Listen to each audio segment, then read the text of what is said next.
Hello. Hello, Vin. Glad to see you here. Nice to see you modding my stream. I feel like it's been a while, like almost long time no see kind of vibe. Hello, Shadow Bean. Glad you're able to show up for part 2. And hello, Angelo. Hello, it's by Howl. Nice name. And then hello, Millie Pilly. Also really cool name. Nice rhymes. Hope you guys are ready for our Monday stream going on right now. In case you missed it though, this is a part 2, or this is a two-parter type of a stream where we actually drew these characters on Saturday. So I basically took the two characters on my left and I gave them a more, well, the goal was to give it a bit more of a graphic novel spin. So if you want to check that out though, the recording is up, the VOD is up on our channel, and you can rewatch it as a VOD. A few seconds behind. No worries, no worries. But yeah, hope you guys are all good. Hope you all had a good weekend and got a chance to, I don't know, recuperate or chill. Nothing for me really happened too much on the weekend. I feel like Saturday felt very busy for me. And then Sunday was very, very chill. But my friend who came back from Japan got me very nice Chainsaw Man stickers. So I am very happy with those. Although he got me, I should have sent him pictures of what I wanted, because he didn't get me technically the right ones, but that's okay. He did me a favor anyways, so that's already big enough. So yeah. But I basically stuck some onto my bottle, and now I don't know what to do with the extra ones, but we'll see. But yeah, always nice to get a little bit of some stickers and souvenirs from Japan. No more spring break. Well, did you do anything, Vin, for your spring break? I don't know. I feel like, I guess if you're in school, you have spring break. If you're not in school, then I guess you don't have spring break. It's just another weekend. But yeah, if you guys did anything during spring break and want to share, let me know what you guys did. Okay, you know what? I guess we'll get started. It is 12:02, and I feel like there's like so much to run through, but I think we should be good. So, hello everybody, and welcome to the stream. My name is Josh, and I'm gonna be the host for today's stream. Like I said in the beginning, this is a two-parter, and this is gonna be part 2 of analyzing comic books, graphic novels, and manga. And essentially the plan is going to be taking the characters that I have here on my screen and give them a bit more of a comic book interpretation and a manga interpretation. So we're going to go over like what are some things that I notice when I'm reading manga, and also what are some things I notice when I'm reading comic books, and try to apply those kind of styles to these characters. But before we get into that, just a few kind of quick introduction notes to mention, and then we'll jump right into it. So yeah, if you guys didn't know, this is Wing Canvas. We are a YouTube channel that streams these live streams, but we're also a school. So if you want to check out our classes and other stuff that we offer in terms of educations and classes and recordings and what type of lessons we teach, definitely go check out our website for more information. All of everything when it comes to schedules and content is all up there. So if you want to check it out, definitely go on our website. And also, a big shout out to our Discord community and our almost 500,000 subscribers. Wow, that's crazy. We're like almost at 500k. Wow, it's been a while that I've been kind of doing this, and I have not, to be honest, I have not been checking the subscriber counts too much. But you know, it's kind of cool. We're almost at 500k. So yeah, if you want to help continue or help grow our community, definitely like and subscribe as you guys are watching this live stream. Helps us out a lot. And if you want to stay up to date with everything that we do, whether it be the classes or with anything that we do on our live streams, definitely join our Discord. Discord's kind of one of the best places to be updated with everything that we do, whether it be the drawings that we post, announcements, and also stream updates. But we also have like special bonuses for members. So if you want to check out how to be a member and get some bonuses, then definitely join our Discord. Yeah, so I think that's kind of it for intro. I guess we'll jump into the main topic of the stream. We are going to be doing this comic book analysis, but as always, before we do the actual topic of our stream, we like to give a shout out to our community over at Discord. And so every month we get a little bit of a monthly art challenge, and this month, for the month of March, is comic book panels. So our members have been slowly churning out some comic book strips or comic panels and pages that they've been working on or have been maybe putting off to the side, and like this gives them an opportunity to work on it. So the first one we're going to shout out is our one and only Evie. Evie's great. They're kind of one of our mods, and they've been helping us out for quite a while now. I feel like ever since I've joined Wing Canvas, Evie's kind of been there.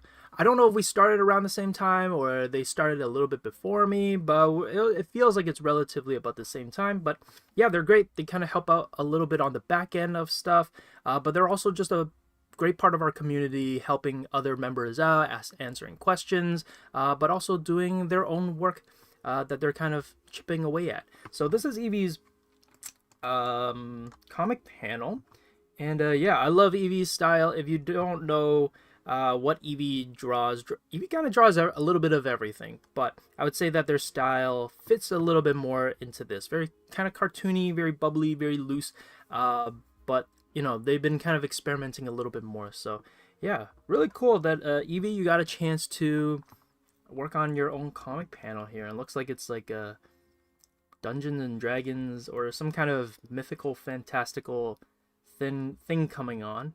This is really cool. I like the art style. I like the characters' expressions and faces. Really cool stuff.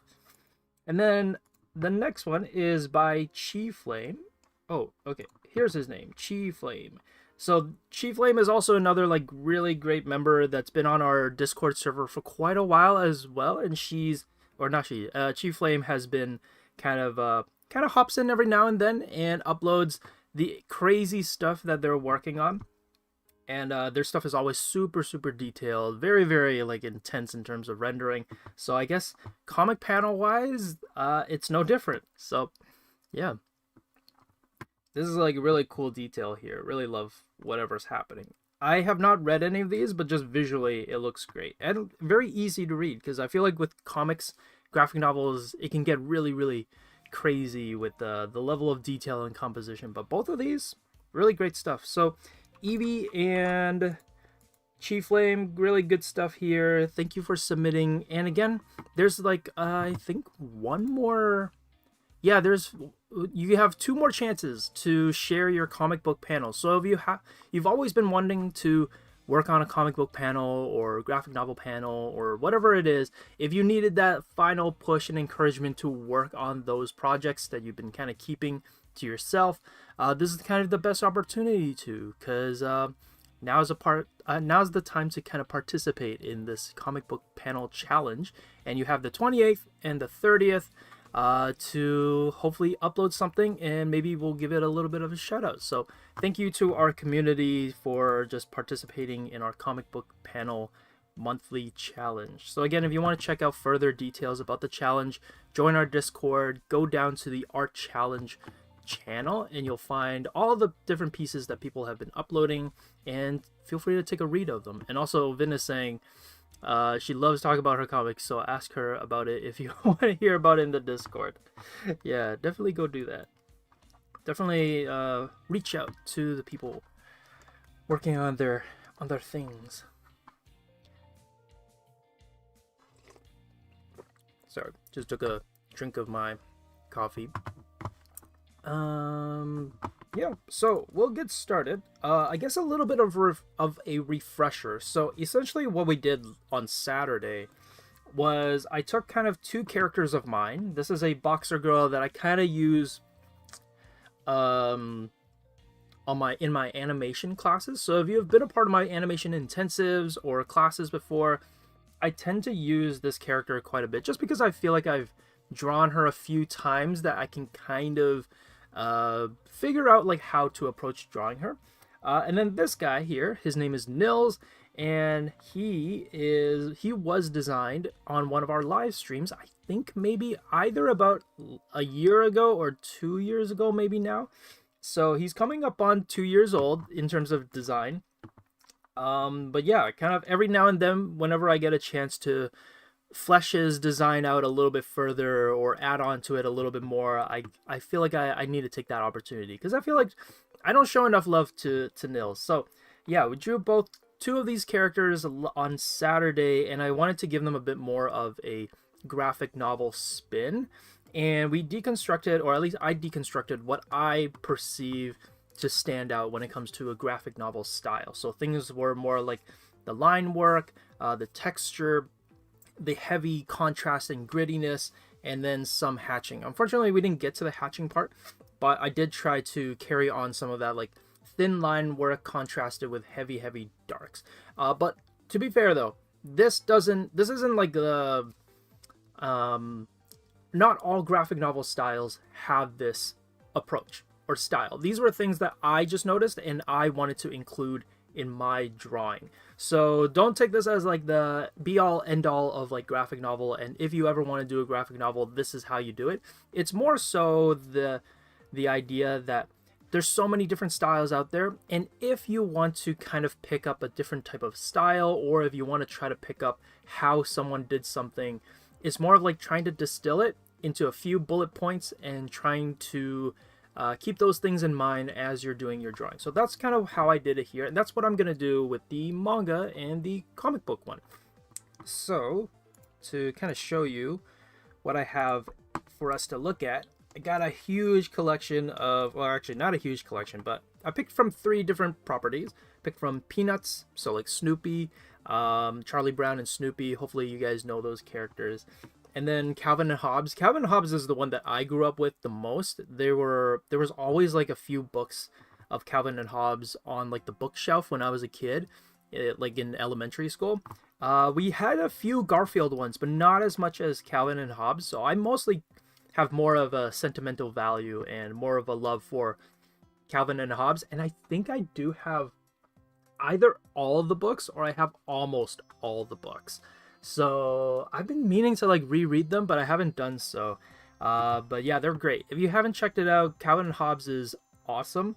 They're kind of great to read. I don't know, just like when you want to slow down a little bit and just read it by the window on a weekend, or I don't know, if you need to take care of business and you need something to read while taking care of business, then I feel like sometimes Calvin and Hobbes is like great for that.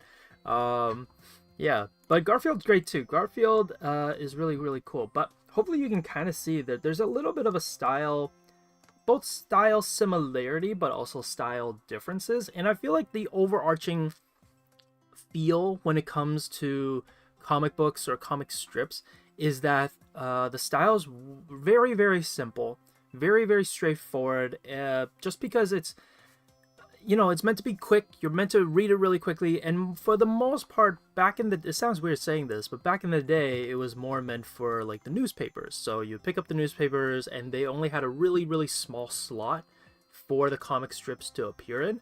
So they couldn't really take up too much space. They couldn't be super detailed, just due to, I guess, the printing limitations as well. So like, I think just keeping it very simple kind of just stemmed from those limitations, which is really cool. Yeah, let's see what you guys are saying. Wanted to make a comic book panel for the challenge, but I'm bad at figuring out dialogue. No, same as well. You know what though? You know what works? Look at this though. This is why I love Calvin and Hobbes. There's like no dialogue in this one. We're jumping the gun a little bit, but what I love about Bill Watterson is just that sometimes there's no dialogue. It's all just action and performances, and you kind of just read it through what the characters are doing. Sometimes you don't need the dialogue. But you know what? My favorite series from Calvin Hobbes are the snowman bit that he does. I love the snowman bits. These were such an it sounds weird to say inspiration growing up, because I just found them hilarious. So I included a few like snowman bits here. They're so they're kind of twisted when you think about it, but they're also like, it's like that right amount of, it's kind of dark, but it's funny because it's like snowman. But then you realize it's kid making these snowmen being depicted in such a sometimes dark way that it's like, oh, it's kind of funny. But yeah, that's why I love Calvin and Hobbes. But yeah, the general style, obviously, like Schultz's approach to Peanuts, very, very different. There's almost kind of like a squiggliness to it, almost in a way where it's like, it's done right in the moment.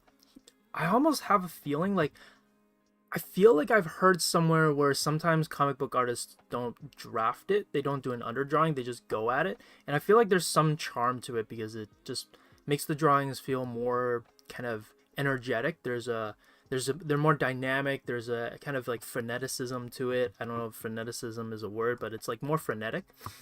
And you can really feel that in the line work. It's just like, not everything's perfect. Not everything's like perfectly straight or carved. Everything is just, there's almost a squiggliness to it, and it's really, really cool. I don't know if he does that all the time, but it definitely is like really cool. It adds to the style. Very like uniform, thin lines, but there's almost kind of like a, oh, I just drew it in the moment. So it's like really, really cool. I think it's really good. Good luck everyone with their art. Well, thank you, Xavier. Glad you were able to join us. But yeah, you can watch the VOD, and that goes for everybody too. If you guys can't make the whole thing, no worries. The VOD will go up later. And then Calvin Hobbes is always interesting, where it has like these thin, kind of thin, thick lines, but it's like very similar to Schultz, where it almost feels like he's drawing them in the moment. So I think I'm gonna kind of keep that in mind while I'm drawing my characters or redrawing my characters, where I kind of want to make it feel like I'm not overcorrecting too much and kind of hopefully accepting some of like the mistakes. I think I still will have to do maybe a bit of an underdrawing, but we'll see how it goes. Maybe we'll give him a Calvin Hobbes style of proportions for Nils. I feel like Nils, actually, the hairstyle is kind of similar, so maybe we can get away with it a little bit. Well, we'll see where we get.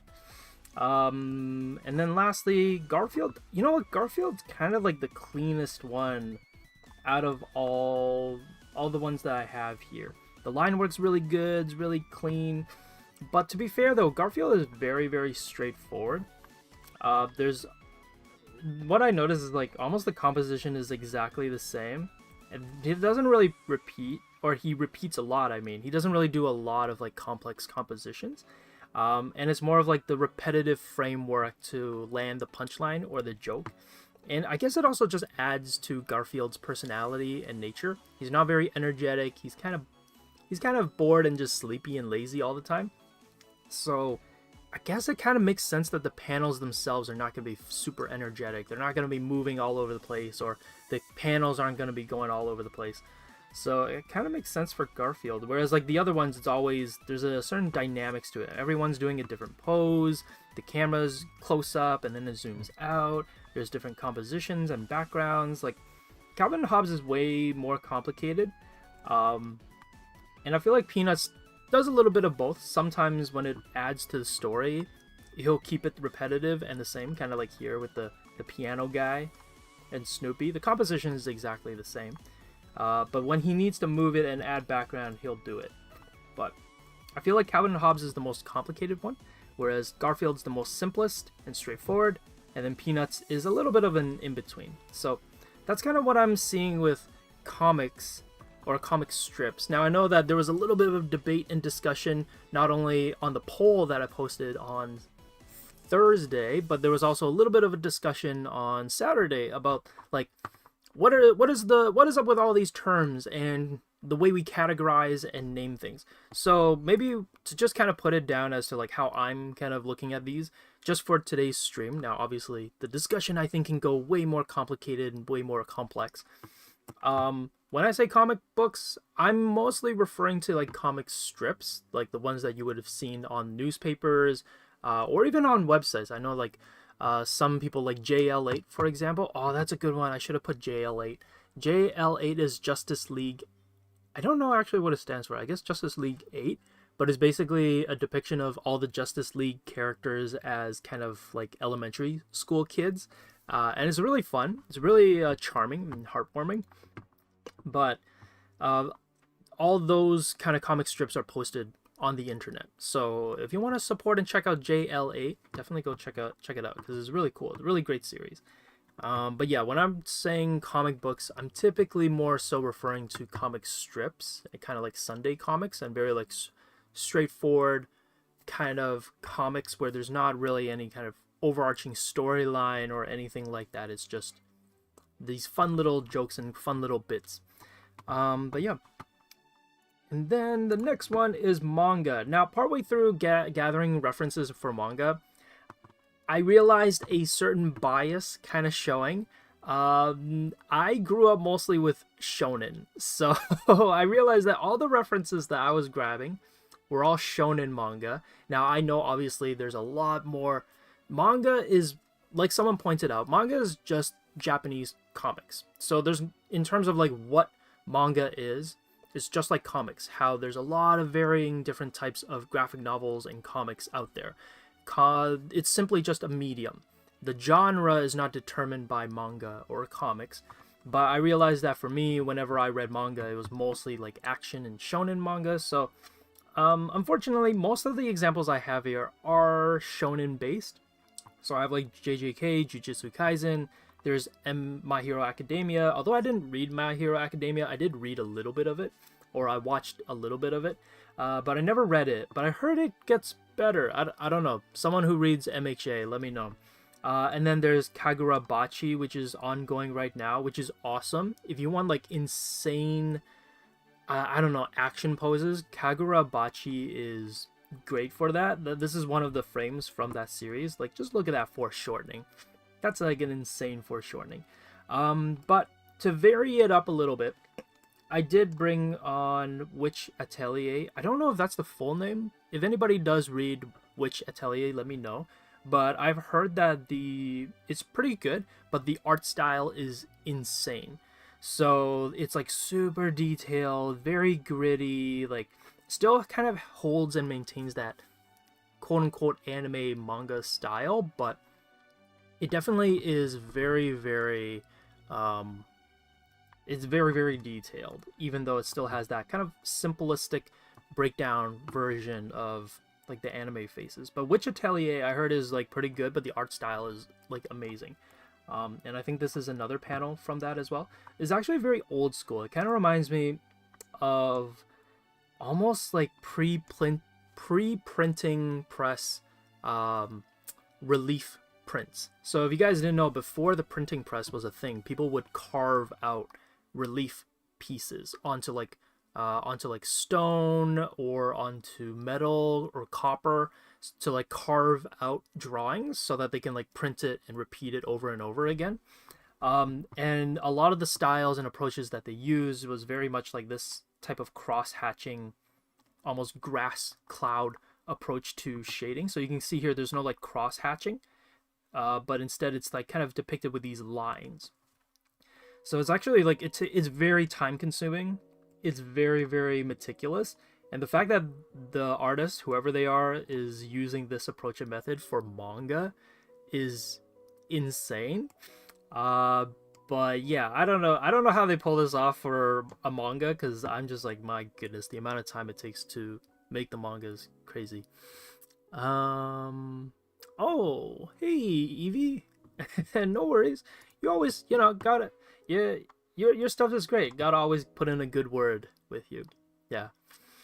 But yeah, also the last one, or not last one, we'll get to Blue Period. I also put in a frame from Look Back. If you have not read Look Back, definitely go check it out. Whether it's the animated film or the manga, like the one that it's based on, both are amazing.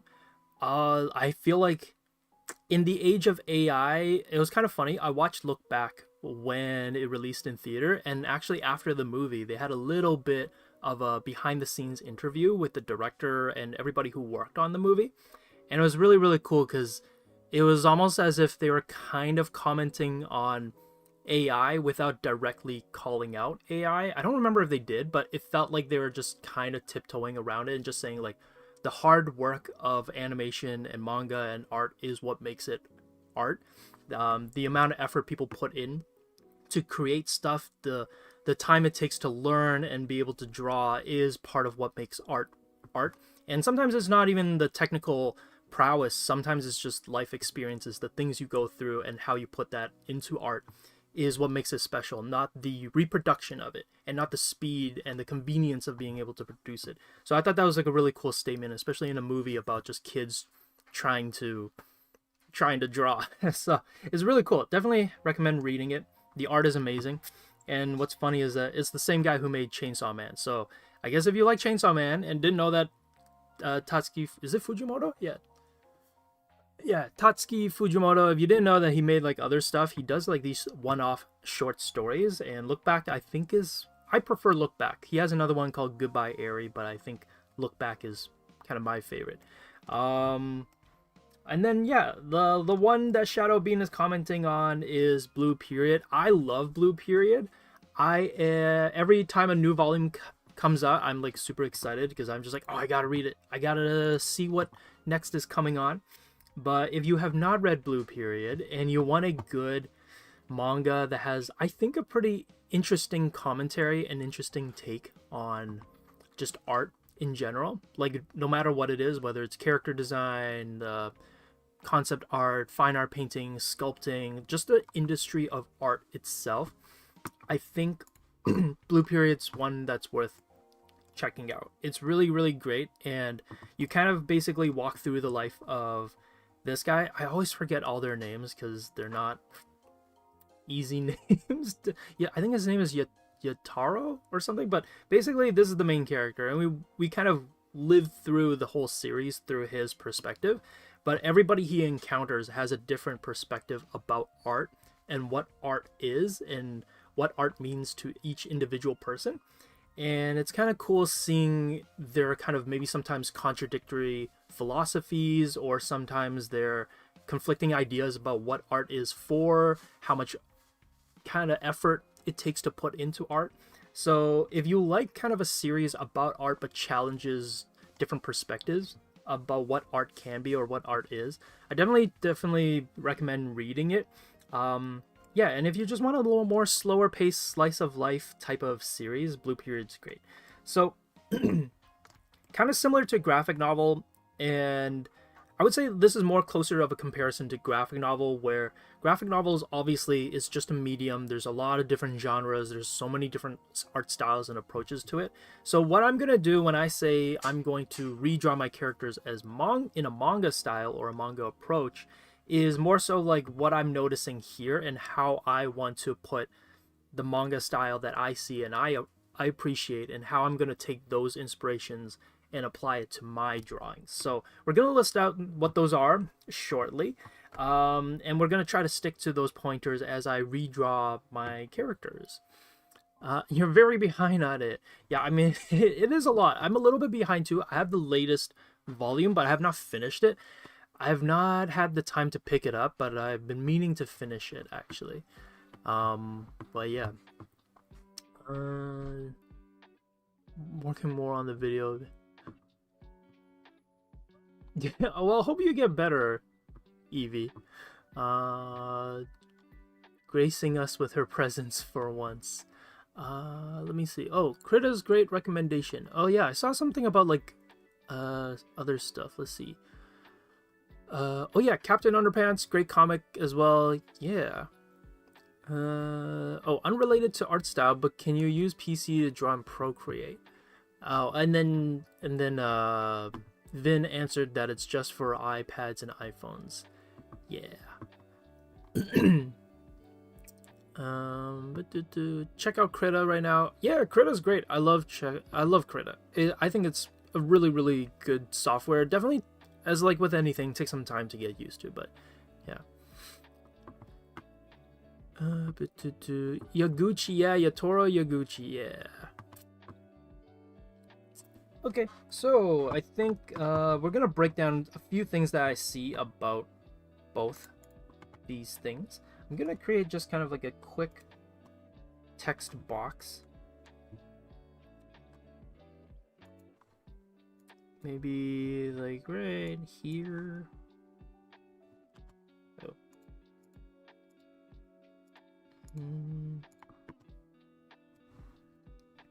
I'm just gonna really quickly write down what are some things that I notice about comic strips, and then how we're gonna apply those notes to the piece. So let's see, what do I see?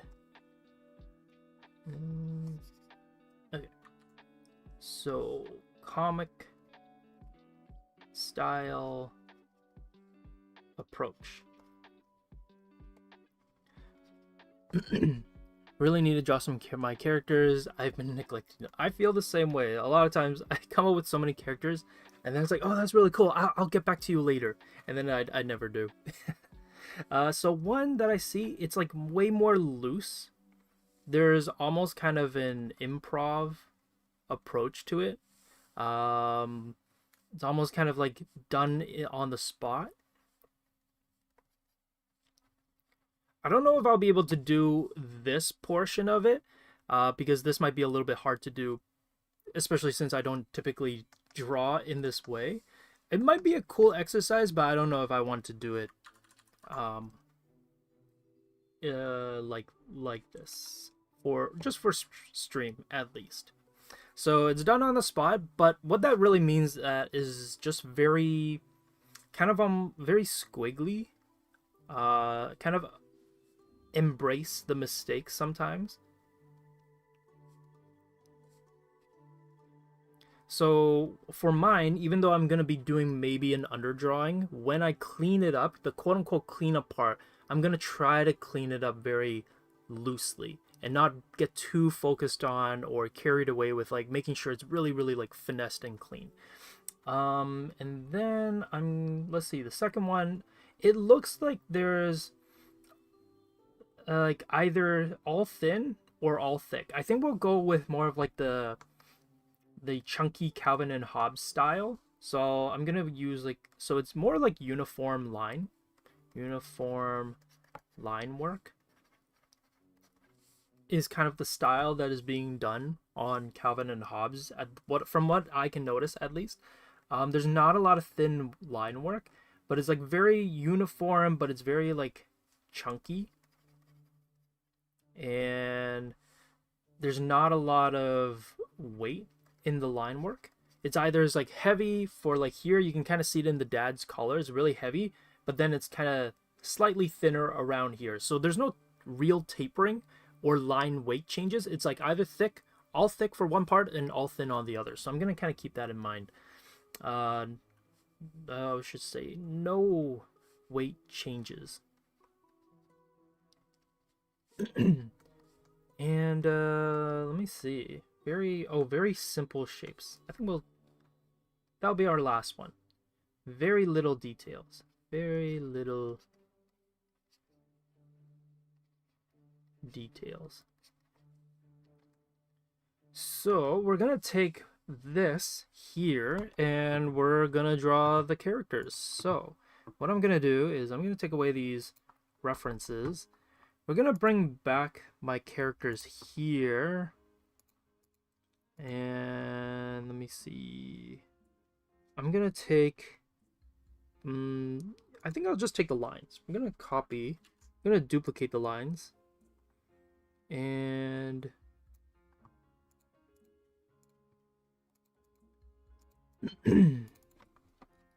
comic notes.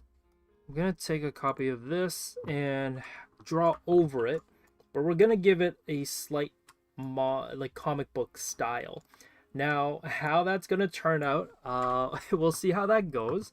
But I might have to just change the proportions a little bit. Maybe I'll do a bit of some roughs on the side just to get a feel for how I want to approach it. But we're gonna use this as a bit of a guide in terms of like style. So loose, let's raise the brush size a bit. No, gotta go. No, I don't know why I paired the two together. I think it's just simply that these are my two characters that I've drawn for classes in general. The girl I drew for animation class, and then the guy Nils I drew for like stream. And I was like, oh, let's let's do a little bit of two worlds collide in a way, you know. They go ghost hunting date. You know, it'd be kind of cool to see where their world or where their like worlds collide. I mean, not clash. Oh my gosh, where their worlds collide, because it's like she's more of like an underground boxer. Some students were saying like, oh, maybe she has like a smuggling or a delivery kind of job on the surface, but she's a boxer and a fighter on her off time at night. And then I don't know, Nils is a ghost hunter, so it's like, oh, I don't know, where would their worlds collide would be an interesting kind of side story for you guys, I guess, to come up with. Let me see. Comic book style. I feel like maybe might lean a little bit more on like the what is it? The Cuphead approach, maybe. So definitely want to give him like a really big head, maybe definitely like super big.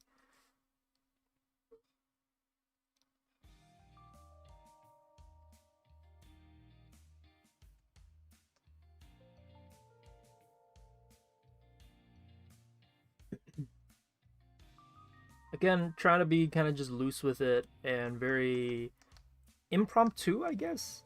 I don't know if that's necessarily like the word for it, but very kind of just like in the moment. So I'm just kind of going for how I feel when it comes to the design of it, and I'm keeping very small shapes. So typically, when it comes to comic books and characters of this nature, things are very kind of simple and much more compressed and smaller. So that's kind of what I'm going for, just very compressed. And I'm using Calvin and Hobbes as a bit of a inspiration here. Although I'm not necessarily trying to copy the style of Calvin Hobbes, I'm using it more as like a bit of inspiration on how to approach drawing this. So very compressed head shape for comics, I think. Similar to graphic novels, or not graphic novels, manga actually. If you ever take a look at the sizing of the head, it's much more compressed in the facial proportions. And the ear is very, very close to the eyes. So I'm gonna keep that in mind. And then let me see. Gotta give him a big hood. That's Nils' thing, I feel like. It's just like big hood. Kind of like this style actually. Now that I'm drawing it, I'm like, oh, this is kind of neat.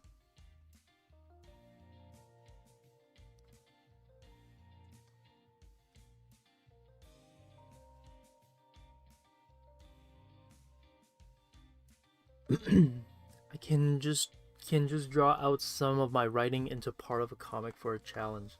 Hey, nice. Yeah, that's a fun way of thinking about it. So I'm as you can see, I'm kind of like going at this in the moment, trying not to get too caught up on like the underdrawing and doing too much planning, kind of just going for it. And seeing what we come up with. Honestly, I feel like we can go with this. I'm like, hey, you know what? I don't know if I need to clean this up. I feel like this kind of is what I'm talking about. Maybe we'll still clean it up a little bit, but we'll see.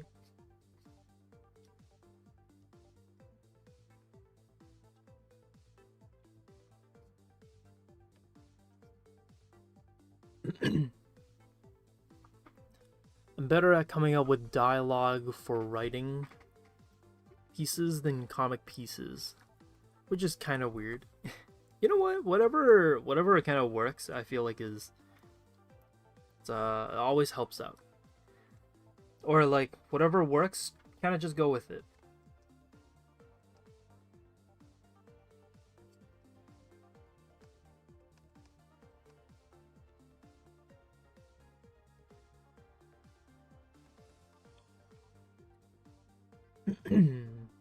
Oh, the shoes definitely gonna kind of have to simplify it a bit.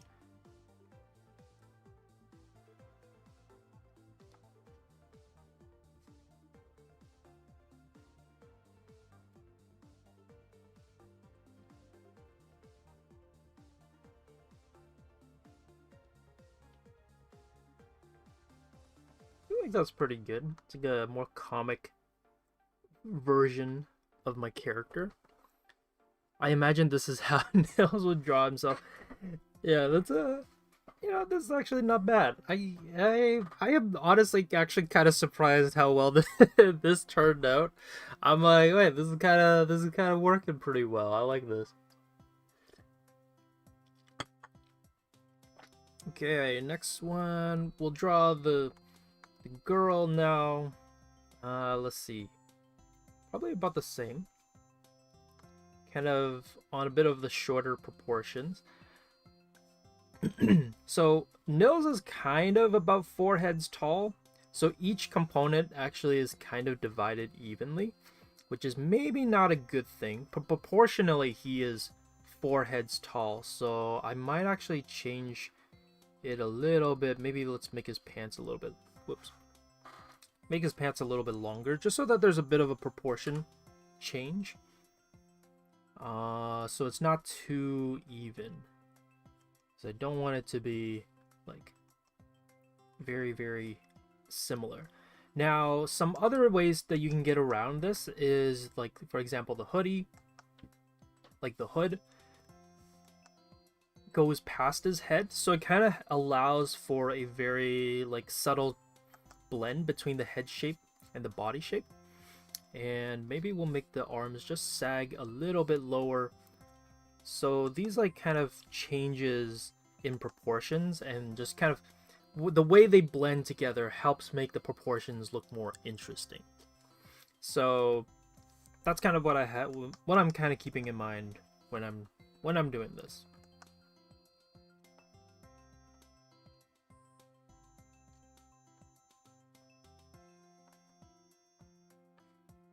Hey. Not bad. We'll clean both of them up at the same time once I'm done. Once I'm done the boxer, our boxer character. Also, did someone came up with a name for the girl, but I totally forgot what it was. I don't know if anybody was there on the first stream, but anybody remember what that name was potentially? If not, though, that is fine. I will just forget it. It was actually not a bad name. I was like, oh, that's kind of cool. It's a cool, neat name.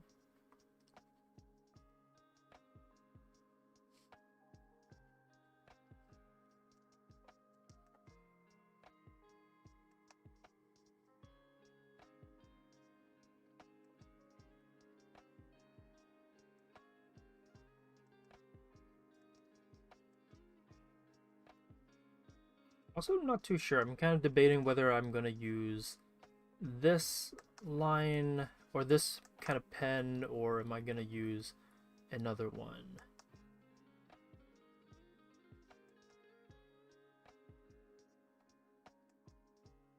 I have a brush in mind to use, and I'll show you guys what kind of brush I have in mind. I'm not too sure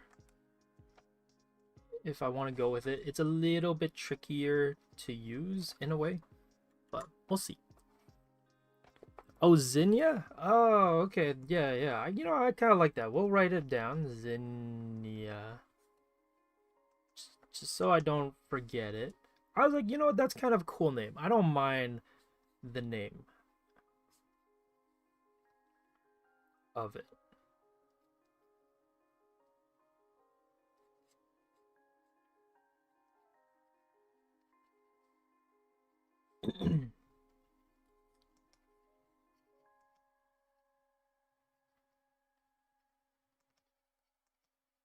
feel like it's kind of harder with her because she technically has more realistic proportions. So I'm like, oh shoot, how do I make her more comic booky? Maybe like no muscles, but we'll just make her more like straight on with like the arms, and then maybe the hands be like really big circle. We'll leave them more as like circles maybe, or like this, more rounded.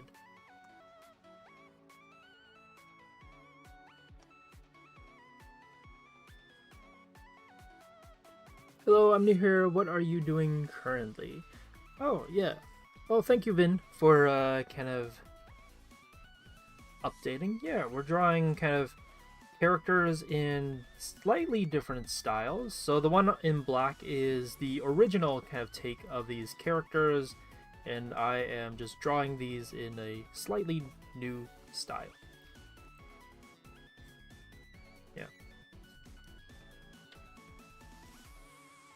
And we're gonna just kind of show you what are some things I look for in terms of details to help determine what the style will be. Oh, I drew them on the same layer. No, that was not the goal. Whoops.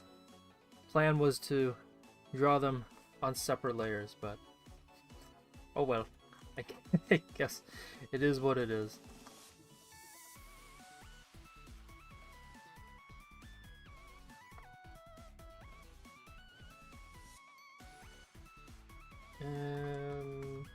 Okay, that's pretty good. I feel like that kind of works. I think.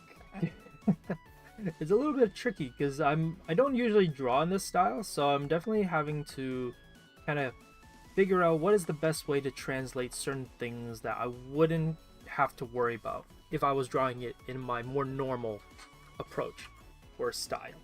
So that's something that everybody kind of has to figure out when it comes to like styles, or even if you're studying or copying a style, you're gonna have your more natural way of doing things. So I would say that my more natural approach to styles is comic books, like graphic novels and manga. So I grew up mostly with manga, and then I later kind of started reading more graphic novels around like high school and university, especially into university. I started reading way more graphic novels. So I would say like those two things kind of guide how I draw. And what this means is that when you start drawing, there's going to be certain fallbacks that you have. So for example, things like proportions, the way you draw eyes, how you line stuff, you will naturally kind of revert to what inspired you. And so when you draw something completely brand new in a style that you don't typically know how to draw, you're going to kind of revert to what's comfortable. And what I would say is like sometimes it's okay to lean on to what's comfortable because that's kind of your natural instinct. And as you draw more and more and more of that, you create and curate your own style. But it's always a good idea to branch out and draw outside of your comfort zone in terms of different styles, so that you can kind of learn different techniques and learn different approaches. So stuff like this, exercises like this, where we're analyzing different art styles, different genres, it will teach you new things like how to approach line work, how to approach shapes, and all those things. So that's kind of why we're doing this. And I think it's always like a fun kind of exercise to just draw your characters in different art styles. So I quite like this. I think what we'll do then is instead of having two layers for both the characters, I'll just draw them. I'll draw them both on one layer. and I think these are good to go, actually. I think I'm just going to go for it. So we're going to pick a really dark color.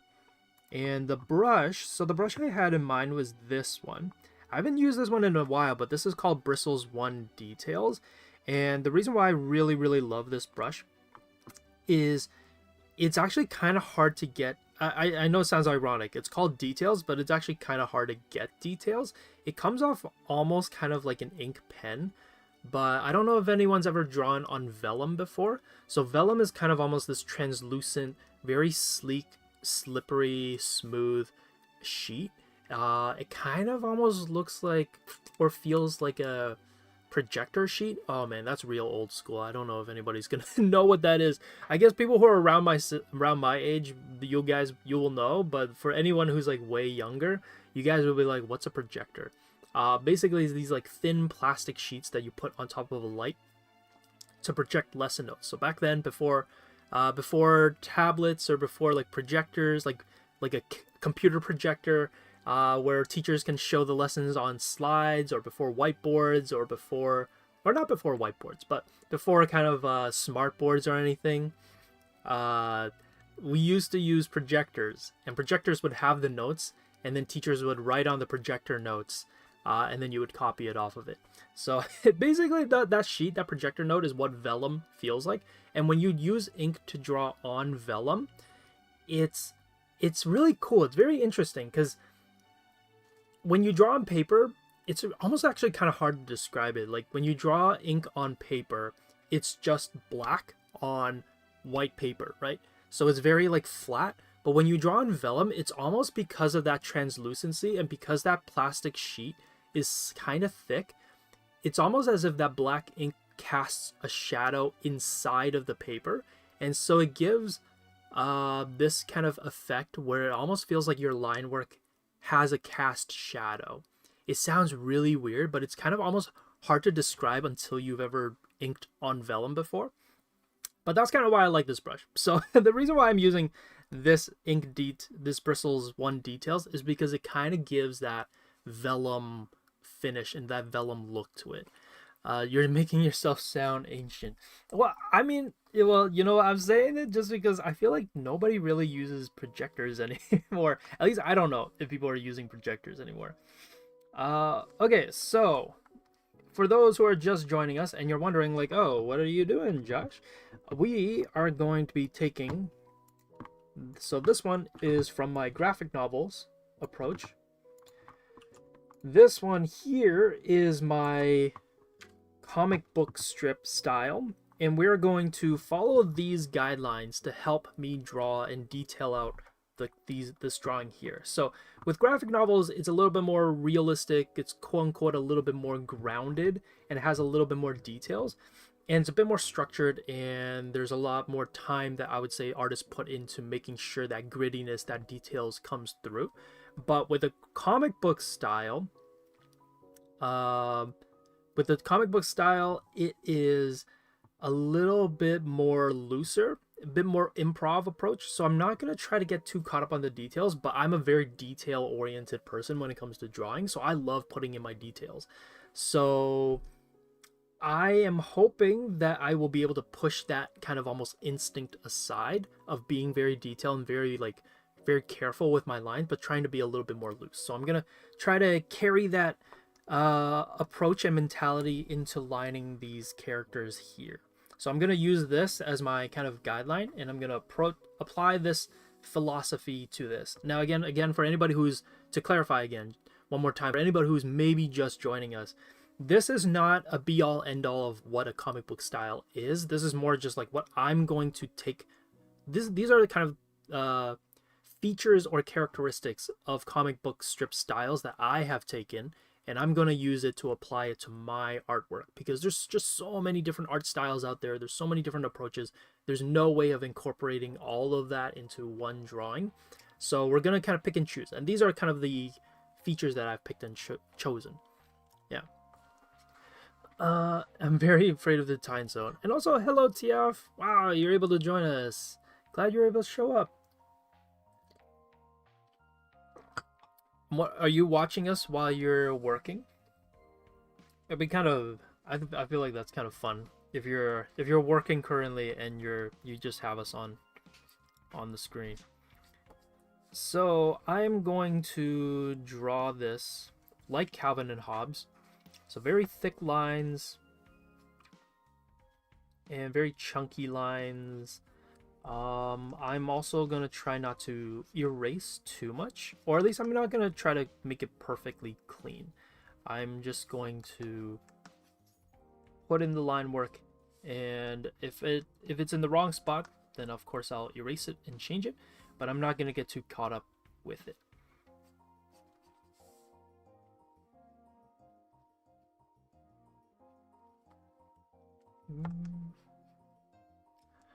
I tried to draw. Oh, well, hopefully you're still drawing. I don't know, but maybe you're taking a bit of a break.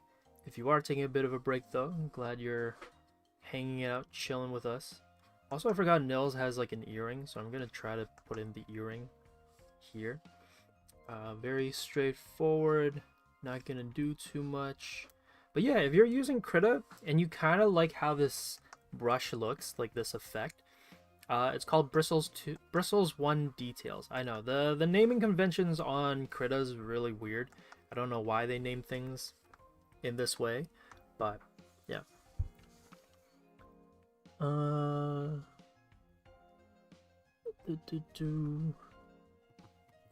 Yeah, sorry if I miss any of your questions, but I will be looking at chat a little bit more now because I'm on the drawing side. Well, okay, well, it's gonna be a bit of both.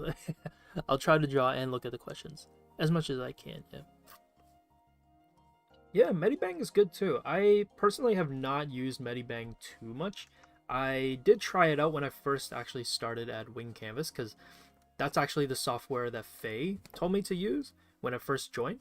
But funny enough, we also checked out, she was like, oh, there's just check out any kind of free drawing software. And I was like, okay, sure. And so it was between Medibang and Krita, because they were free. At the time, actually, I was actually using Sketchbook, Autodesk Sketchbook. But then partway through, I don't know what happened. It kind of died out on me. So I just ended up switching fully to Krita, because I was actually pretty committed to sticking with Sketchbook, and then it just for some reason just would not work the way that I wanted to anymore. Something happened, I think, maybe. So now I am officially a Krita person. Yeah. I think I'm gonna redraw a short comic I made last year. Hey, nice. You always use default brushes, and that's so amazing. Oh, thank you. Get the feels? Yeah, I mean, I'm always a sucker for just good default brushes, so if a software has good default brushes, I'm not gonna complain. I'm just gonna be like, hey, nice default brushes. I am just gonna stick to that. And luckily, I feel like Krita has some like really good default brushes. I would even argue maybe one of the best default brushes come from Krita. So if anybody is still kind of curious about like which drawing software to use, definitely check out Krita. Now we are not sponsored by Krita by no means, but yeah, we love using their stuff. Or at least I like using their stuff. Every instructor uses a little bit of a different kind of software, but for me it's Krita. Jesse is Photoshop. I don't actually know if Jessie still uses Photoshop. I think she does. Iggy, when Iggy was still here, she liked to use Clip Studio, and actually I think Gonzalo uses Autodesk Sketchbook as well. I don't know if he still does, but I think he used Autodesk. Yeah. Oh, favorite mod? Don't tell Kev. It's okay. We all love all our mods. We love all our mods. All our mods are great. But Vin's great too. I have no favorites. I forgot my internet is bad, so I'll take a while, so I guess stay here. Nice. Wow, the line weight is really good. Oh, thank you. Yeah, I'm kind of going a bit more, I don't know how to describe it, like more street art-ish. Kind of like a Sharpie, kind of in the moment, kind of a look. I don't know.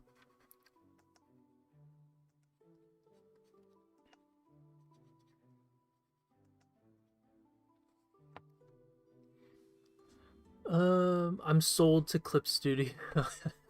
Yeah, it's okay. You know, there's a reason why Clip Studio is just so well renowned.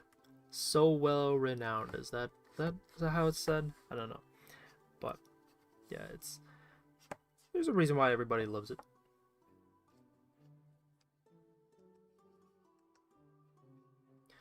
Let's see. True brushes do be good on Krita. Yeah, I don't honestly don't like.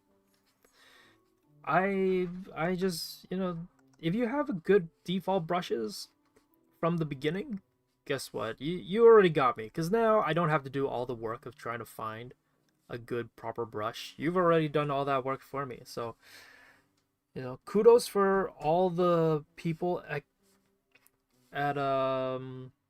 Clip Studio for just like doing the hard work and making the brushes for us.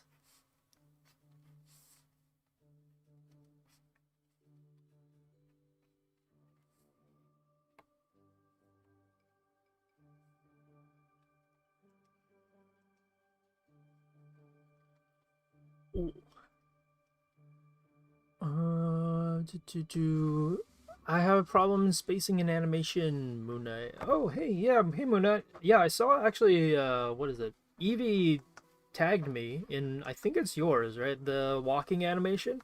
Yeah, I've been meaning to get to it. Haven't had a chance to take a look at your walking cycle animation yet, but yeah, I'm gonna find some time either maybe like today or tomorrow to take a look at it. Been a little bit busy the past few days, but yeah. Josh needs to do another animation stream. I think we have one planned ahead. I don't remember when it is. I think it's sometime in April is gonna be the next kind of animation stream, but yeah, it's been a while since I've done an animation one. I used to watch their streams sometimes, and then they just can't move. Yeah, Iggy. Well, I think it was announced on our Discord, I think. So I don't think it's anything new. It's a little bit. It's been a while, but yeah, they just kind of new stage of life. So they're kind of just off doing her own thing.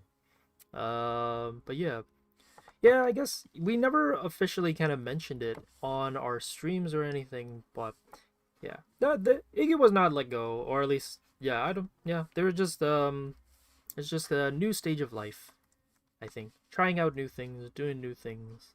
Yeah. It was just kind of surreal too, because Iggy has been around since I started. We both kind of started around the same time, so it's like, whoa, Iggy's now no longer part of the Wing Canvas team, but we started around the same time, so it feels a little surreal. Yeah. Um, pursue bigger things. Yeah. New ventures. Yeah.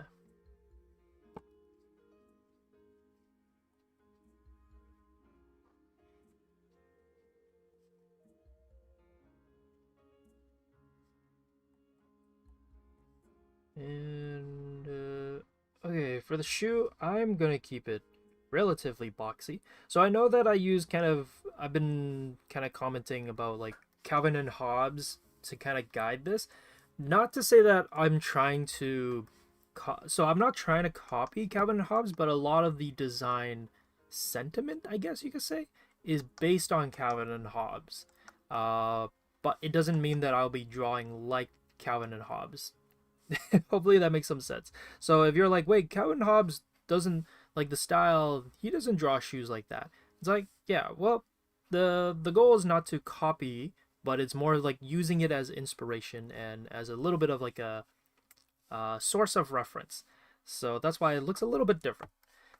That's kind of the approach. But yeah, really chunky lines is more like my approach to it. So this is my simplified version of nails. I actually really like this version. It actually looks really cool. I like it. Let's lean in on the dark lines actually. I don't know why I did the heavy lines then, if I'm just going to color the whole thing. I should have considered that before I was like bothering trying to clean up all the lines on this. Look at them chicken legs. Yeah, gotta lean into the chicken legs. Do you guys do personal lessons in private on Discord? Nope, but you can book us on our website.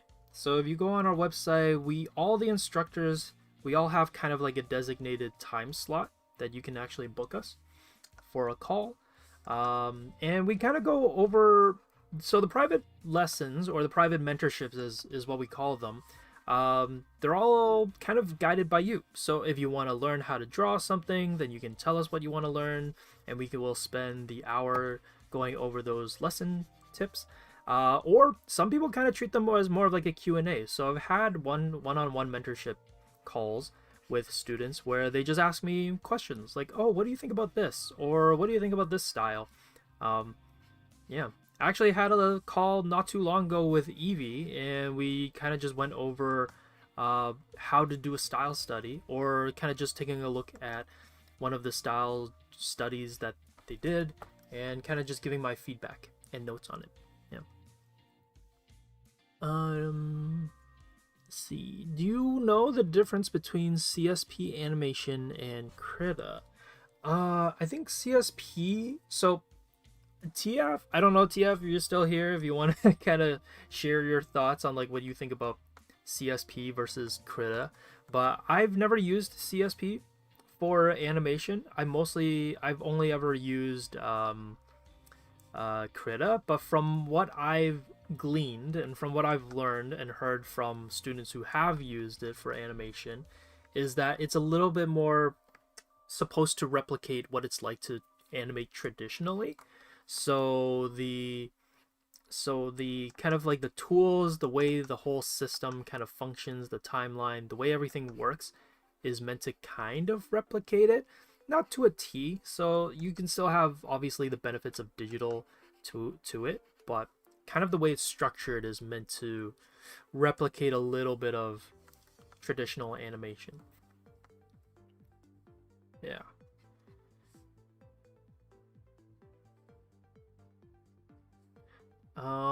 But that's just from what I heard. I don't know if TF, you want to chime in and kind of share what you think about a CSP animation.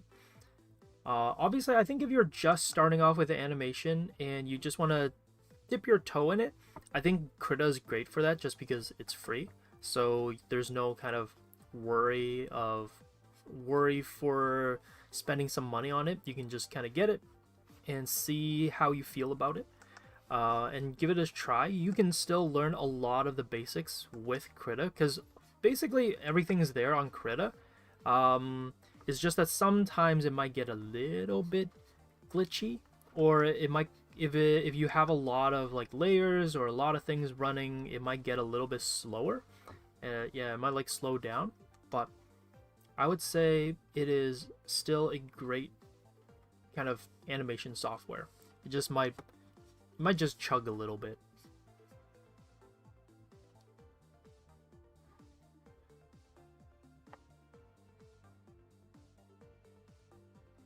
Yeah. It's a lot to learn to know where all the functions are. Yeah, I think that too. I think with Krita, I would say that it's pretty straightforward. If you watch any like tutorial videos on how to use Krita, whether it's ours or other people's, but definitely check out, you know, our animation tip kind of tutorial video. It's made by me, yours truly.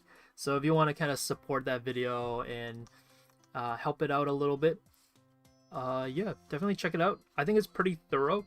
But no matter what kind of tutorial video you end up watching for Krita's animation software and function, I would say that Krita is fairly straightforward. Everything is like kind of right there on the timeline and on the display. And if you're ever stuck on something, you can always like look it up pretty easily and find out what the solution is. But I feel like with Clip Studio, it's a little bit more complicated because one, it is a software used by like professional animators who work on like actual animes. like Naruto. I believe there's a guy who did some animation on Naruto with Clip Studio. So there is the reputation of Clip Studio being industry level in terms of like the software and the tool. But because of that reputation, I think it just lends itself to being a little bit more complicated than like maybe something like Krita. So that's not like a bad thing. It's just kind of why it's more complicated and why it can be a little bit of a harder and bigger learning curve to get over when it comes to Clip Studio.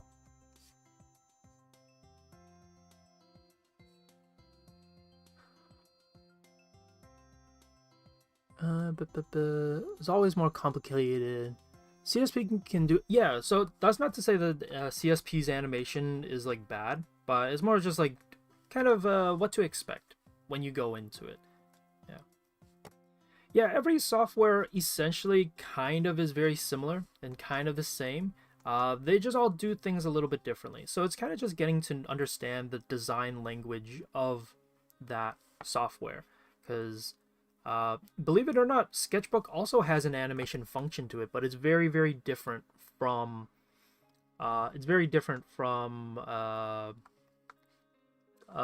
either of the two. It's very different from both Clip Studio and Krita's.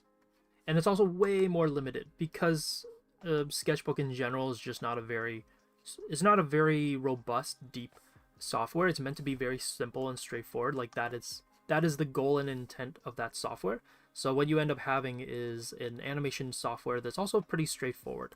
The way that I like to describe the way I like to describe Autodesk's approach to animation is that it's more like a flipbook more than anything.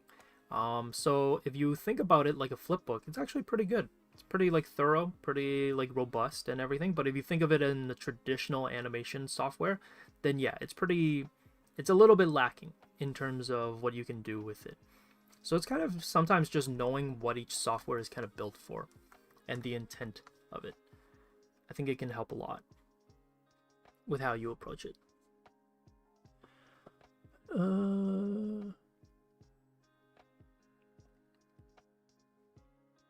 What is your I can DM some tutorials on CSP. Oh, nice. Yeah, that'd be like super helpful or useful. Or TF, I mean, if you want to, you can also throw them here if you want. If you want to kind of share any kind of animation tips. If it's like a YouTube video, I think you can like share them here on the chat if you want. But no worries if you're unable to. Like at the moment or if anything. Okay, I think this is pretty much it for this style at least, I think.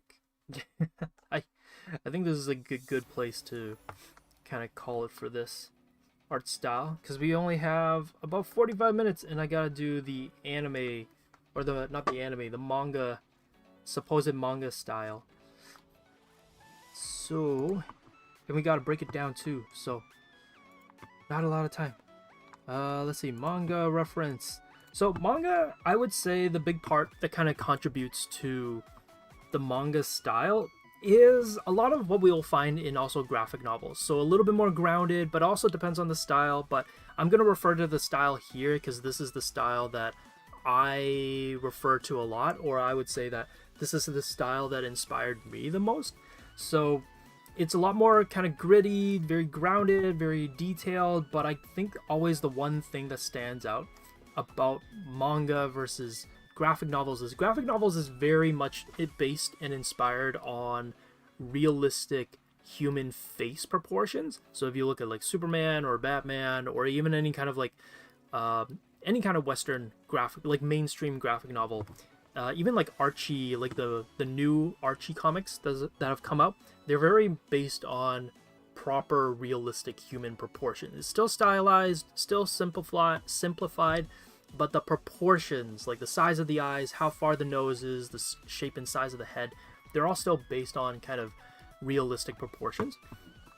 And I think that's where the distinction between manga and graphic novels come in play, at least for the ones that I'm looking at on my screen right now, is the way the proportions are separated and distinguished for manga. Their faces are a little bit more, kind of a little bit more streamlined, and the eyes are definitely usually much bigger. The nose is much more simplified usually, and it's almost more like a point. A really cool kind of observation that someone kind of pointed out is that manga and anime, the design language that they try to aim for is kind of almost like a cat approach. So the way the muzzle, the height of the head, how far the nose is from the eyes, and from the nose to the chin, that distribution of proportions is much more based on like cat proportions rather than like human proportions. So that's where you get that kind of stylized muzzle on like anime or manga characters. So I'm gonna kind of use that as my kind of guiding philosophy, my guiding design philosophy for redrawing my characters. So we're gonna use this as inspiration as well, and I'm gonna lean in more on the big eyes as well. So like bigger eyes, more streamlined cat-like face proportions, but the general figure proportions and the detail and the rendering details, I'm gonna keep it similar to kind of like this, much more grittier, much more detailed, much more kind of just a bit more realistic in a way. So we're going to use that, and I guess we'll write that down too. So we have these two so far, and then we're going to make a new note. So these are the manga notes. So don't worry, these will all be uploaded to you guys after the stream. So if you want to take a closer look or just a further breakdown on these, I will be uploading these later and soon, so you guys can take a look at it. Just gonna color this in here. I realize that she has kind of more, she doesn't have too much like dark contrast lines going on, so I'm gonna put that here.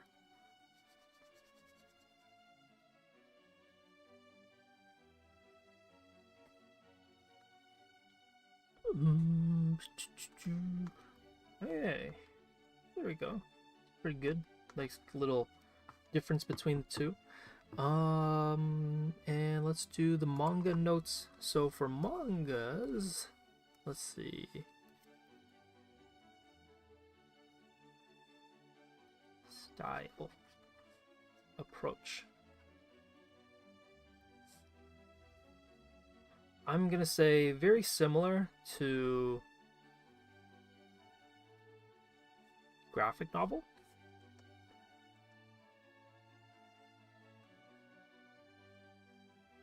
But in terms of like proportions, and it's more grounded and everything. But the big difference is the face proportions.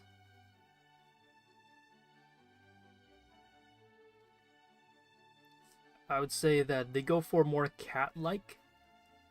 So this is again what I'm gonna be doing for my version and my take of it. But yeah, face proportions, it's more cat-like, slightly smooth, bigger eyes, and maybe slightly smoother. I don't know really how to call it, but like the face shape has a very distinct approach to it. So I'm going to say more like streamlined and smoother face.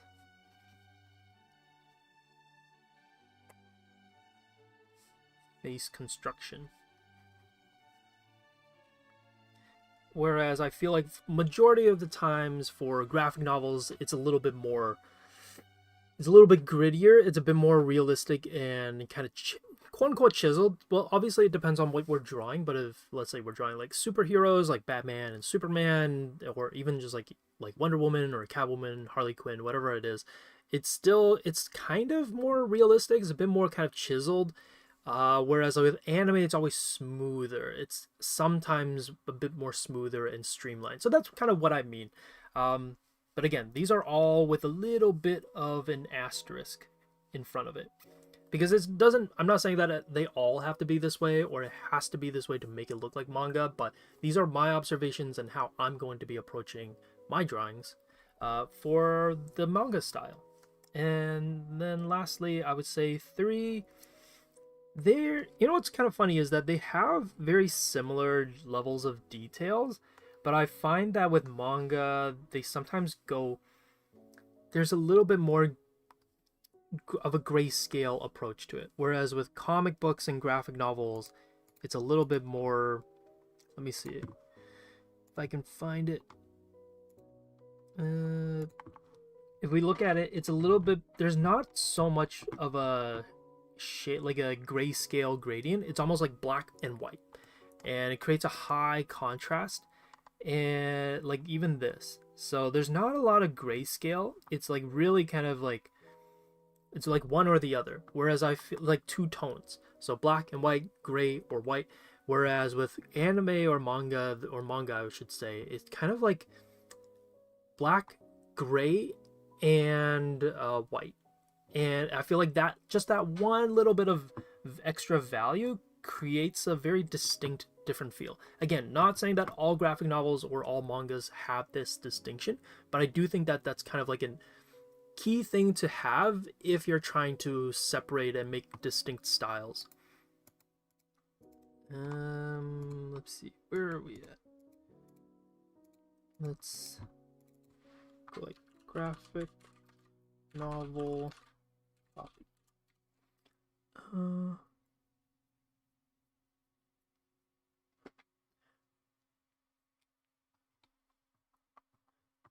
It doesn't always like, hey, yeah, I'm not a very big Discord user, but you know, I will chime in and hang out every now and then, here and there. Let's see, manga notes. So I would say there's a little bit of that grayscale. I would say 3 values is maybe what I'll call it. 3 values. Okay, so these are kind of the notes that I'm gonna kind of abide by or stick to when doing my manga version. Now, the great thing about this actually is that it's gonna be, because it's very similar and really close to how I did my graphic novel one, I'm actually just going to take the graphic novel one and move it here for the different, and use it as kind of like a under drawing. And I'm gonna make the lines all red just so that I can distinguish them. Oops. And kind of distinguish it for as the under drawing. So when I draw on top of it, I can kind of isolate the 2. Okay. So we're gonna use this as an under drawing. So that's why I think we should have an okay amount of time. And we're just going to go for it. Very similar to the graphic novel one, I'm going to use a pen, but I'm going to use one of my favorite brushes. It's called the ink ball pen. Here's the weird part though.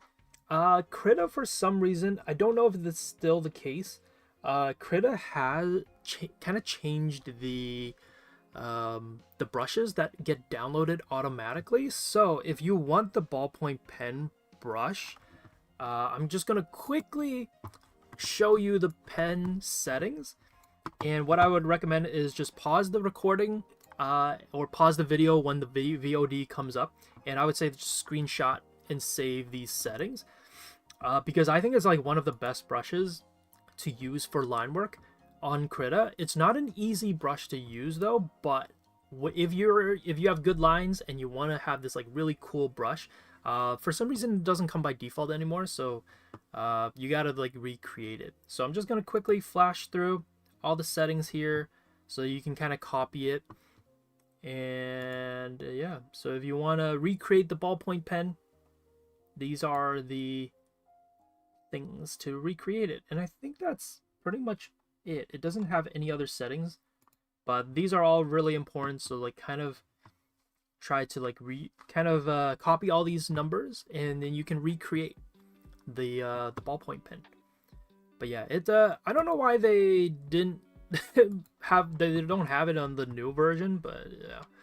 Okay, so what I'm gonna do is, for this new version, for the manga version, we are going to pretty much do very similar things, but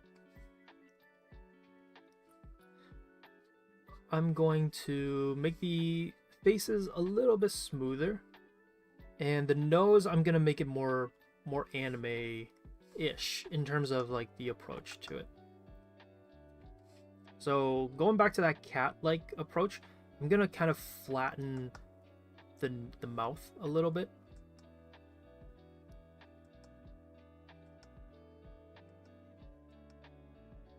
So everything is pretty much, I think, going to be kind of the same.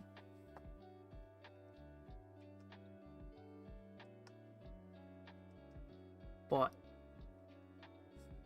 I think the biggest difference is probably going to be the eyes.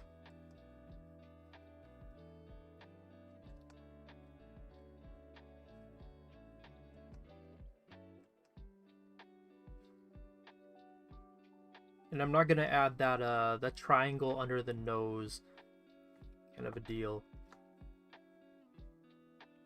Also, we'll see how well this turns out. Usually, it's kind of funny. I kind of combine both approaches for manga and graphic novels. So over the years, I've kind of just combined both things that I like about anime and things that I like about graphic novels in terms of like the style. And I kind of just put them together.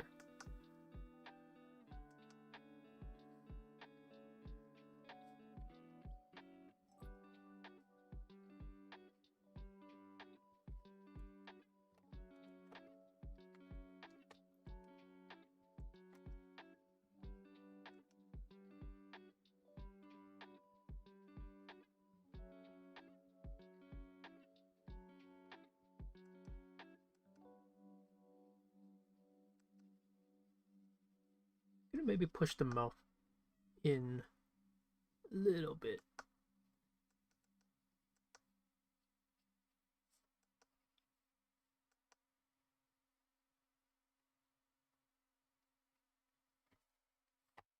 Maybe the face might be a bit big, so I might kind of just taper that up a little bit more. Don't have good lines though. Trying to draw by the eyes are all lopsided. That's okay. So with line work, it all comes down to practice. Line work is kind of one of those skills that just comes through repetition, and also just through practice. Your ability to draw good lines will come through the more you draw. So it's one of those passive skills that you gain as you draw more and more. It's actually, I would say it's kind of hard to kind of over rely on. It's kind of hard to over rely on, or maybe not over rely, but it's kind of hard to just go like, oh, I want to improve on line work, so I'm gonna intentionally improve my line work. Believe it or not, that's not how you improve on line work.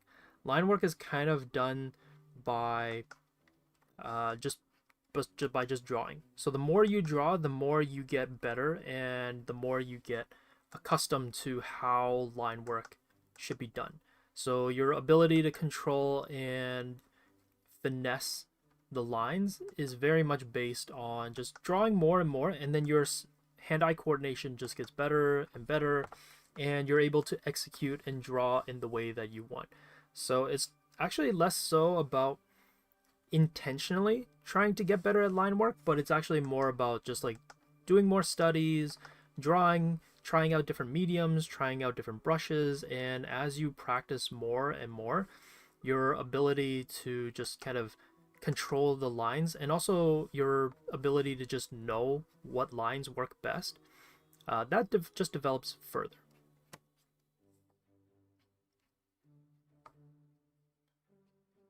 Also, anime has a very particular way about drawing hair, so I'm gonna try to go about doing it in that way. Kind of maybe we'll give it a bit of like a bleach approach to it. Bleach as in the anime and the manga, not the not like bleach like the cleaning solution or a chemical. So anime, a lot of times when they do like hair, especially ones that are like really pointed, they'll give it almost these like feathering that happens around it, so it's not too straightforward. There isn't a way to get around it. Yeah, basically. I know that maybe that sounds a bit harsh to say that there's no cheat code or shortcuts in getting like good line work, but it is really one of those passive skills. Now, obviously, you can still do like simple exercises like drawing lines or drawing shapes to practice getting better line work, but there really is no like golden solution to make your line work just perfect. You have to kind of just work at it and practice it.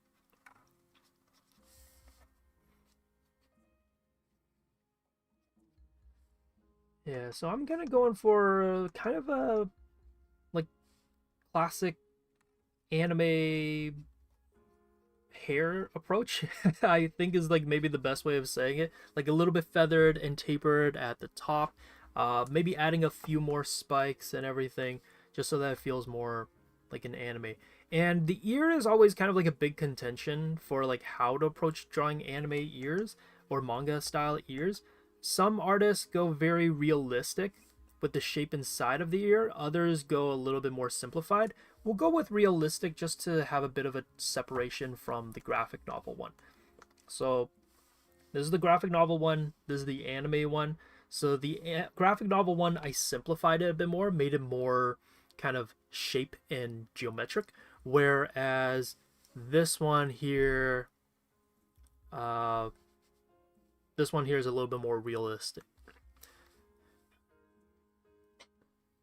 Basically what a professional artist I follow says, work through it. Yeah, basically. Sometimes the best approach and the best solution is just practice. Now, obviously, you know, you might have heard that saying where it's like, not just any practice, but good, proper practice. So you still need to practice the good things. So like, what are some good things to practice to get better line work? Well, it's things like doing studies. It's kind of just drawing everyday things. It can be even as mundane as things as just like the flowers or cars, or going out and drawing the things around you. You don't always have to draw people. And as you draw more things and as you draw more kind of like different subject matter, those observational skills is what allows you to draw better. Believe it or not, it sounds very like straightforward, but sometimes the best skills developed is your observational skills. Learning how to perceive things like clothing or folds or the way cars are kind of like sitting there by the side of the road, like looking at all those things and kind of distilling that information is really what helps build, your drawing abilities.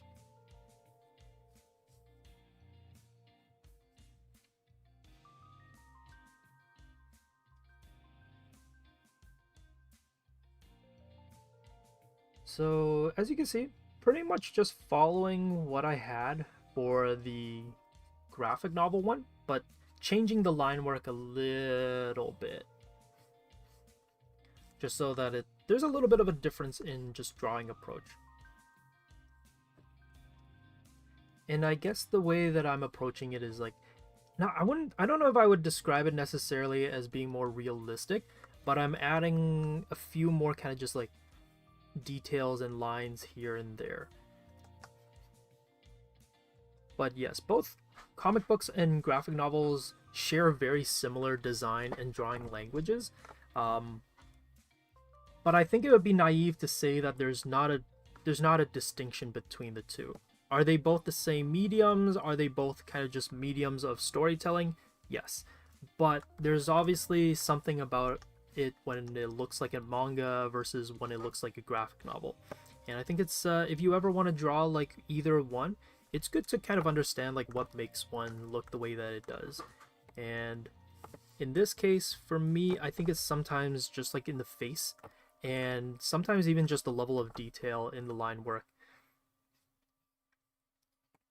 Graphic novels tend to have a bit more hatching, bit more of a higher contrast with like black and white, whereas I feel like with mangas and animes, they have a bit more. There's still contrast, but the contrast feels a bit different because they have that one extra value there that sometimes helps. And the way they feather out hair, the way they approach kind of just human proportions is a little bit different. So I think because of those subtle differences and subtle details, it makes mangas just generally a little bit different. Not a lot, but just a little bit. Just enough to kind of separate the two. What you consider, I would even say a drawing is what you considered finished. Yeah. Hey, Jess Frazier. The best way to learn is to fail and try again. Yeah, exactly. That's the best way of kind of breaking it down as well.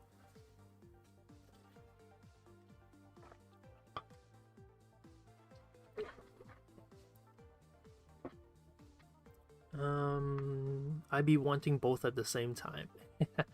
I don't know if you will see this, but I need to know how could I learn simplified anatomy while keeping the body accurate. My other question is which head drawing style is the best for comic slash anime. So for the simplified anatomy, it comes down to proportions.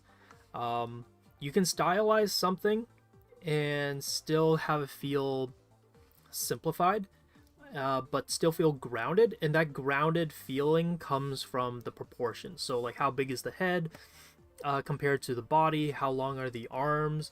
So things that are very cartoony will usually either really elongate stuff or really shrink something. So if you look at things like Adventure Time or Gravity Falls, characters are either really tall and long or very short and kind of stubby. But if you look at something, for example, like Legend of Korra or Avatar or Teen Titans even, the style's simplified, but the proportions generally lean more realistic. Teen Titans pushing it a little bit, but they're following general proportions like how long the arm should be. So definitely study and find diagrams for like just general proportions. You don't have to go like super like accurate in terms of proportions, but even just understanding how long to make the arms, when the body is this big, how long does that make the arms, just kind of looking into things like that will help a lot for just making your drawings feel just a little bit more grounded. So yeah, I highly recommend checking out the Loomis proportions. Those are the ones that I rely on, and I would say like majority or a good amount of artists also rely on those proportions as well. And I think it's just a good starting off point as well. OG Titans or Go. OG Teen Titans for sure. Actually, I guess that's a good comparison between the two. Whereas like one is way more cartoonier, way more stylized, being Go. Teen Titans Go is way more stylized and they're pushing proportions. Whereas Teen Titans Original, like the animated TV show, is much more realistic, quote unquote realistic. It's still stylized, it's still pushing the boundaries, but it's definitely much more realistic compared to at least like Teen Titans Go.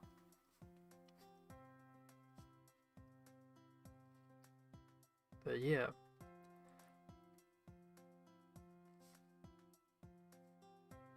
Because I already have the shoe down, I can kind of lay it out. And you know, when it comes to like anime style, I think it also just really depends on what inspired you. So a lot of the mangas and animes that I grew up with, a lot of them were very much based on realistic styles and realistic proportions. So things like Bleach and Naruto and like Full Metal Alchemist or Death Note, those were all very realistic, quote unquote. They were much more grittier. There was a lot more details to it. The line work was very, very clean.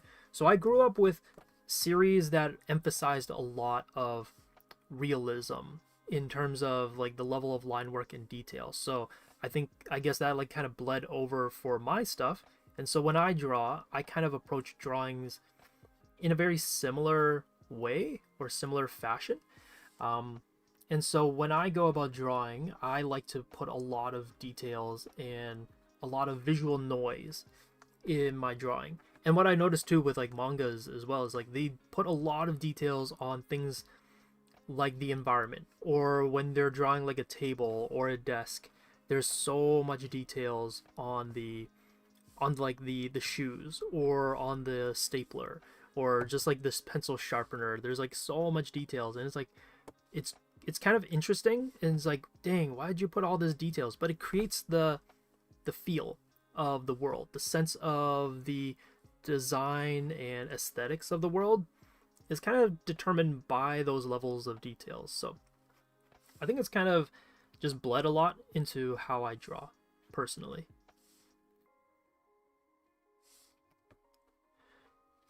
Also, what is the ratio between studies versus practicing? I think that's a good question.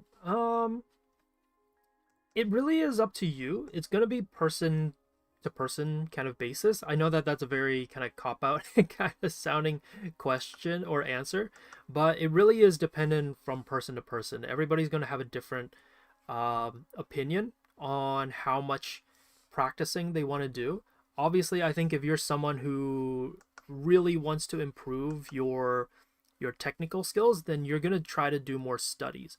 But if you're someone who does a lot more like creative drawing and you just want to draw for fun, then I would say like maybe continue doing more creative pieces, because a lot of art is very emotional and personally driven, and sometimes we just need to draw stuff for fun and not for like super serious reasons or anything, but we just want to draw because we like the act of drawing. And so studies are good, but if your goal is not to become like, let's say, the best artist ever in the world and you just simply like drawing for fun, then I think it's okay to have more creative fun drawings more than technical drawings. Yeah. Let's see. Oh, also let's see. What is so Kuzi? Your question. The other question was my other question is which drawing style is best for comic anime. So I was kind of saying it here. It really is not a black and white kind of answer because there's so many different styles out there, and over the years, because of the internet and because of just globalization of media, a lot of styles have just blended over. And if you take a look at history of just like what styles influenced what, anime was very much inspired and influenced, at least in some of like the early anime like animations like Astro Boy, like that kind of stuff, very much inspired by I think Disney. But then I think Disney also had inspirations from a lot of like woodblock prints from like Asia. So a lot of it is like kind of like back and forth and kind of influence one another, and that's just kind of how art is in general. But I would say that with comic books, like graphic novels, it tends to lean a little bit more realistic, a little bit more structured, whereas mangas tend to be a bit more simplified, more streamlined, especially in the face. So that's kind of what I was mentioning with these drawings here. Is that I feel like with anime, things tend to be a little bit more cat-like, whereas with graphic novels, things tend to be a little bit more realistic, or it like focuses more on the realism. But again, because there's so many different styles, it's really hard to kind of go like, oh, this is exactly what makes anime look like anime, and this is exactly what makes mangas look like mangas, and it's like it's kind of hard to really pinpoint and go like that is exactly what makes it look the way that it does. But I think it gives a good starting point, maybe, of just like, oh, maybe work on these things. If you feel like it's not looking anime enough, then maybe try this, and then if it's not looking manga enough, then maybe try that. Or I mean, like, graphic novel enough.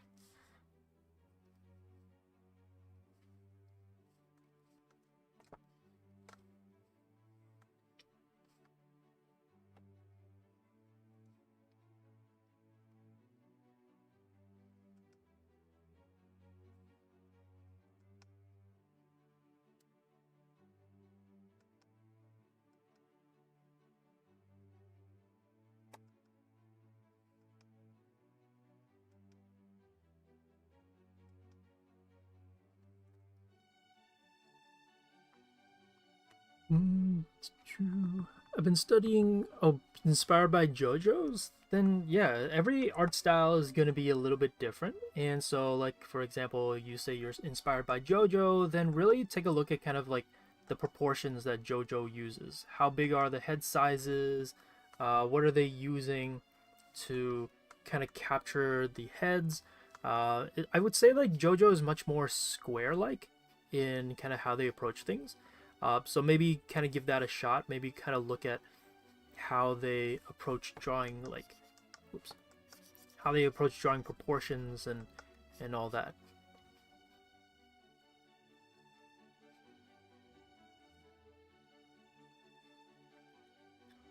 Let's see. I've been studying more than ever. While I want to be creative, I just want to have fun without thinking too hard about what to draw. I think that's totally fair too. Sometimes you can still. So the great thing about drawing, I think, is that a lot of it you can still learn from just drawing for fun. That's kind of how, not. That's kind of how I coasted by for the longest time. So for the longest time, I actually really did not try to learn how to draw technically. But after a certain point, I kind of was like, okay, I want to improve. I want to draw better. So what can I do to kind of like level up my skills, so to speak? Like, what can I do to really draw properly? And ultimately, I ended up realizing like I needed to sharpen up my drawing anatomy and my sense of just like perspective and all that. So I had to put some time into understanding like what makes a drawing feel anatomical, or what are some proportions that I need to like understand and learn. So like those things I didn't want to tap into, so to speak, or I didn't want to like bother learning when I was in like university. But then down the road I was like, okay, I need to actually understand how all of this works. So for everybody it's going to be a little bit different. I don't think there's kind of a clean answer. It was like, oh, you can only draw technical to get better, or you can only draw for creatively for fun, and that's okay. For everybody's going to be a bit different, and everybody has a different kind of amount that they want to push themselves. But yeah,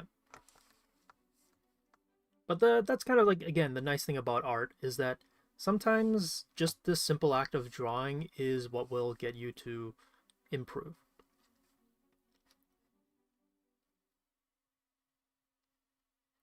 But I would say that at the same time, it will only get you so far. So if you're finding that you're in a bit of a rut and you're like, my characters all still look kind of janky, or it's not good enough, then yeah, you might have to consider just learning the technical stuff. Unfortunately, yes, you can only get away so far. You can only get so far with just winging it. As much as we love to wing things, it will only get you so far. So sometimes it's good to put down the time to practice the technical stuff.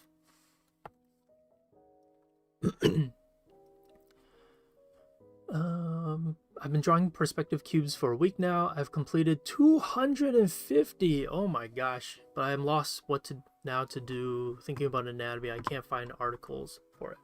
Oh, well, we have a lot of actual great videos on anatomy for like where you can get started and how you can approach drawing anatomy. FaZe has a lot of videos on just like figure drawing, and Jesse has a lot of videos on general anatomy like skeleton and muscles. They're kind of, Jesse's kind of our go-to anatomy person. But drawing 250 cubes, that's a lot. Well, you know what? Congratulations for doing all that. I know that not a lot of people can put in that amount of time to draw that much squares, that many cubes.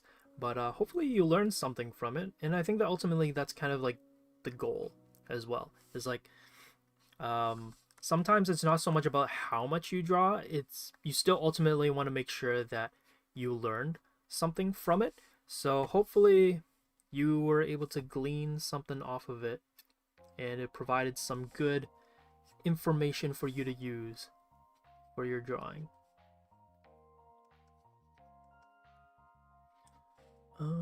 It's hard to explain, but how do you make sure your line art line's thin and slightly thick at the same time? I've been trying to replicate it. It really will be dependent on your brush. That's why I really like this brush that I use here. But play around with your size settings. So, if you find that the size gets too big, then your brush sensitivity is too high. So the graph, so if you ever go to the pen pressure setting, if it looks like this, then you have a very consistent. Every time you increase the pressure, the harder, the more it'll just increase in size. If your graph looks like this, it means you want it to change size with just the tiniest increase in pen pressure will make the brush really, really big. So that's what this means. This means it increases constantly. Like it'll still increase bit by bit, but at a more like consistent rate. But if your brush curve looks like this, then what it means, like no matter how hard you press, it won't really increase in size until you press really, really hard. So that's kind of the brush settings that I personally like. I personally prefer this one here because I like to draw thin, but then when I need to draw thick, I want to be able to press it and have it like get thicker. So I personally prefer this. So if you want this kind of a ramp up where you can draw thin lines by pressing really lightly, but then if you need thick lines, you just press a little bit harder, then you want to go for this one. And you just kind of play around with how curved or how steep that curve is. Yeah, that's kind of like the general gist of it. I would definitely highly recommend playing around with those settings first, just to see what you like and what you prefer. But yeah, that's kind of how it goes.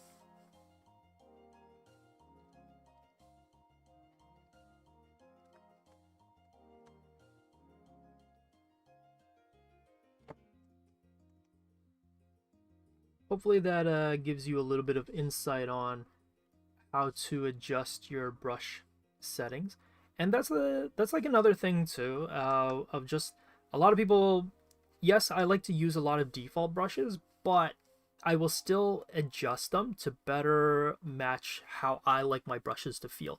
So a lot of the times that just comes to the brush size, sensitivity, as well as the flow. So if you find that the brush gets dark really too quickly, it could be a flow thing that you want to adjust. So a lower flow, I believe, will get you lighter line work, whereas a heavier flow, like a higher flow in the value, will get you darker lines easily.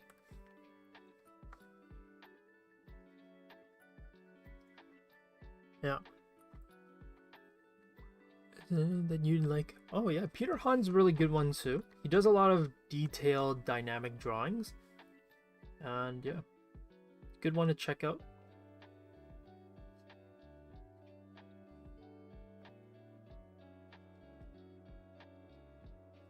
But I'm also, going back to like how I'm drawing, honestly, a lot of it is just drawing really lightly. So over the years, I've just kind of developed sounds kind of snarky, but or not snarky, but kind of like, oh, I've developed. But it's really more just that I have gotten very used to how I like to draw things. So I have just gotten really used to like how hard to press my line work and all that. Okay, we're kind of coming close to the end. I think what I'm gonna do actually is just I'm gonna duplicate this one more time, and I'm just going to duplicate the shoes because I think actually the legs are fine.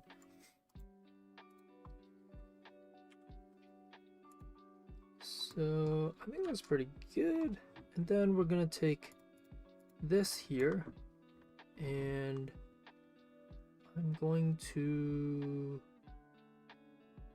actually, I could have kept it for the guy's legs, but I didn't, so that's okay. Oops. I'm gonna erase it for nails because we don't need it. I just want to duplicate the girl's legs because I'm like, I think it's pretty much gonna be the same, so I'm not gonna redraw it. This will save us some time. And yeah, using certain brushes or techniques will allow you to thicken lines with more depth. Yeah, and I think, you know, it comes to the type of brush as well. So I like to use brushes with a lot of texture, and that texturing sometimes allows for lines to feel really delicate versus really heavy. So for example, the default digital brush is actually by default very heavy. Like as in like you can get really dark lines really quickly, whereas with like a thinner line, like the brush that I'm using here, like this one, the ballpoint pen brush, is a somewhat textured line. So if you look at it really close, there's a little bit of texture, there's a little bit of noise to it, but it's a fairly solid brush. So I kind of go in knowing that that is the brush that I want for my drawings, and it allows me to draw really thin, really thick, but because of that noise, it also adds a little bit of personality and character to the brushes, or to my line work, I mean. And it just really comes down to like, this is what I like in terms of lines. Yeah, that's pretty much it, I think. So I'm just gonna color this, but yeah, if you guys have any questions, let me know. Winging it. Yeah, that's a good joke. Good pun.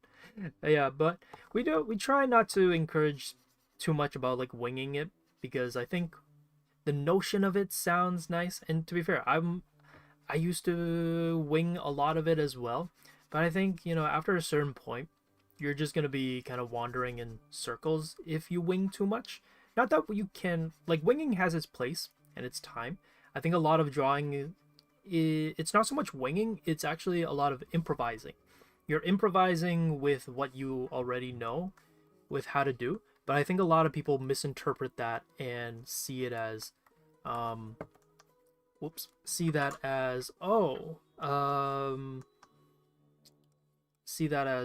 winging it. When in reality, I would more so describe it as improvising. And improvising is a little bit different because you're working with something you already know. So what you already know would be things like anatomy, proportions, just like general proportions.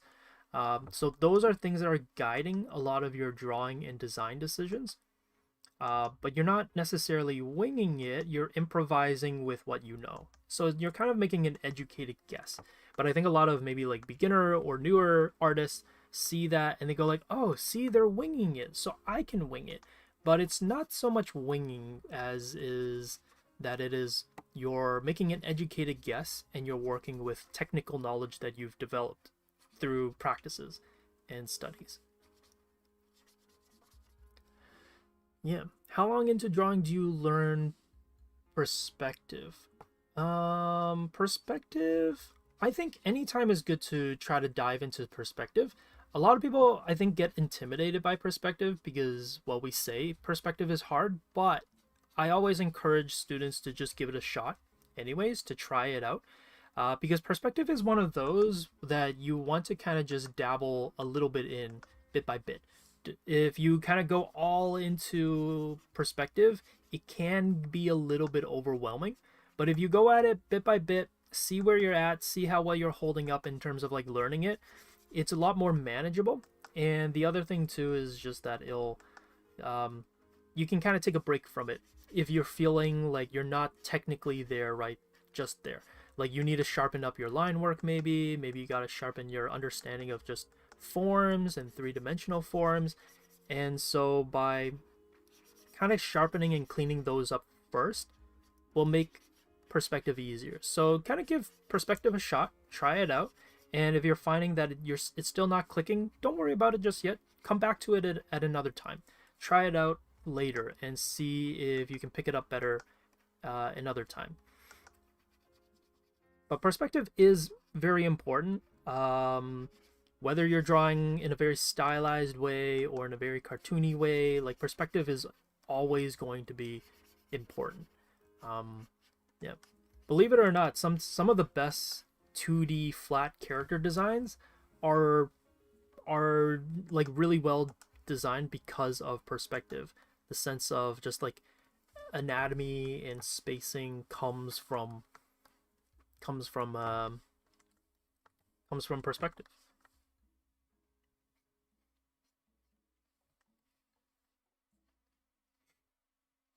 Okay, so I think we're almost done here, and right on time too, because it is 2 o'clock. So we are at the end of our stream. But yeah, here are two different versions of, or not two, three different versions of my character. Is using the straight line or circles tool a bad habit? It's not a, well, it's a bad habit, I would say, if you're trying to draw things maybe properly. So if you're trying to draw a head, I would not recommend using a, yeah, I would recommend maybe not using a circle tool, but instead relying more on manually drawing it.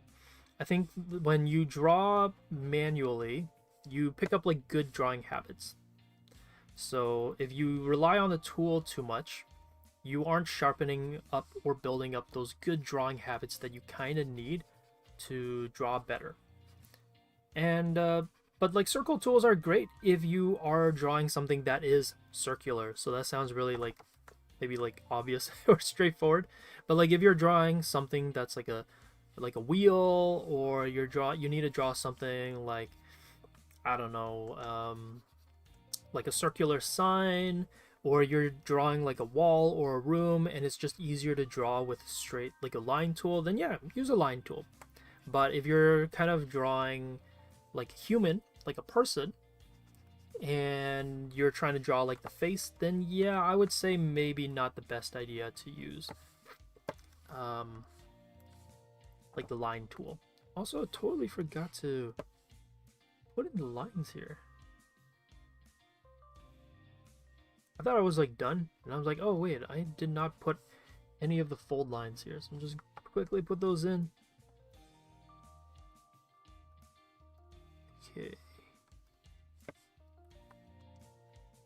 Yeah, I just want to put in these shadows just so that it feels a little bit more kind of manga-like. Again, not to say that graphic novels don't do this, but I feel like this is more something I've noticed more in mangas than in graphic novels. Graphic novels tend to, if there is any kind of shading, it's either like halftones or with hatching, whereas like mangas use like hatching, halftones, and kind of like a gray gradient. But I think this kind of gray gradient we've associated more with mangas than with graphic novels, so that's why I'm putting it here.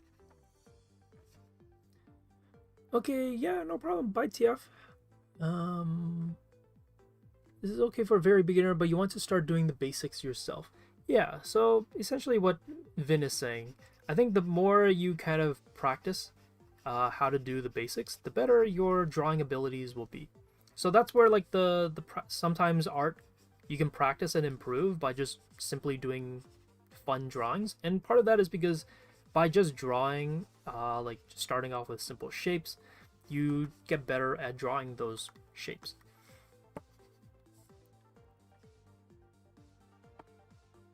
Whereas if you rely too much on like the line tool or the shape tool, then yeah, you're gonna kind of take away some of those skills or those opportunities to practice those skills. So it's a good idea to kind of just practice drawing circles and straight lines, even though I totally get it, it's not the most fun thing out there in the world sometimes to draw just like lines over and over and over again.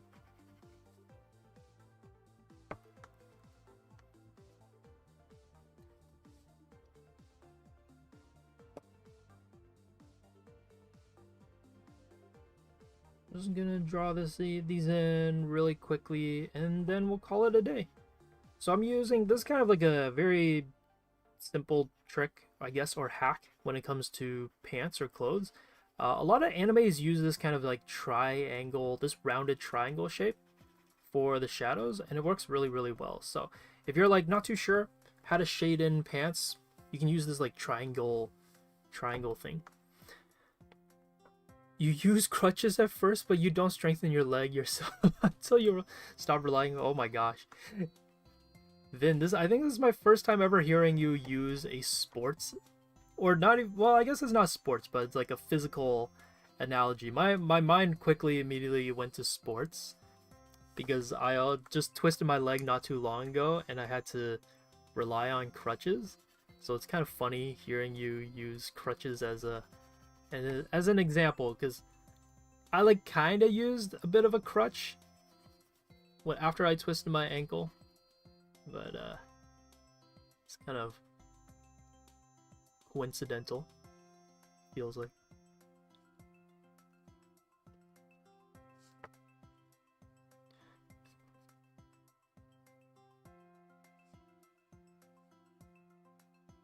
Okay, there we go. I might make it just a little bit darker. And yeah, there we go. So we have 3 different kind of styles here. I think this turned out kind of cool. 3 different versions.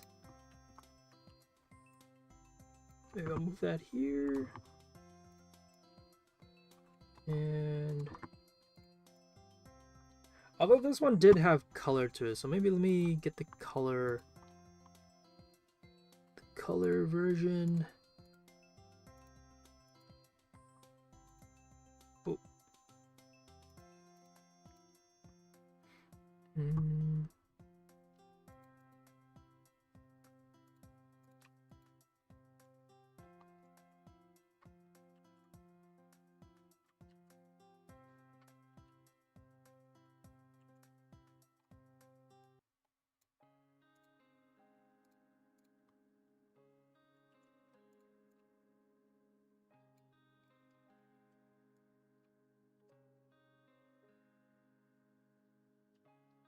I think that looks about correct.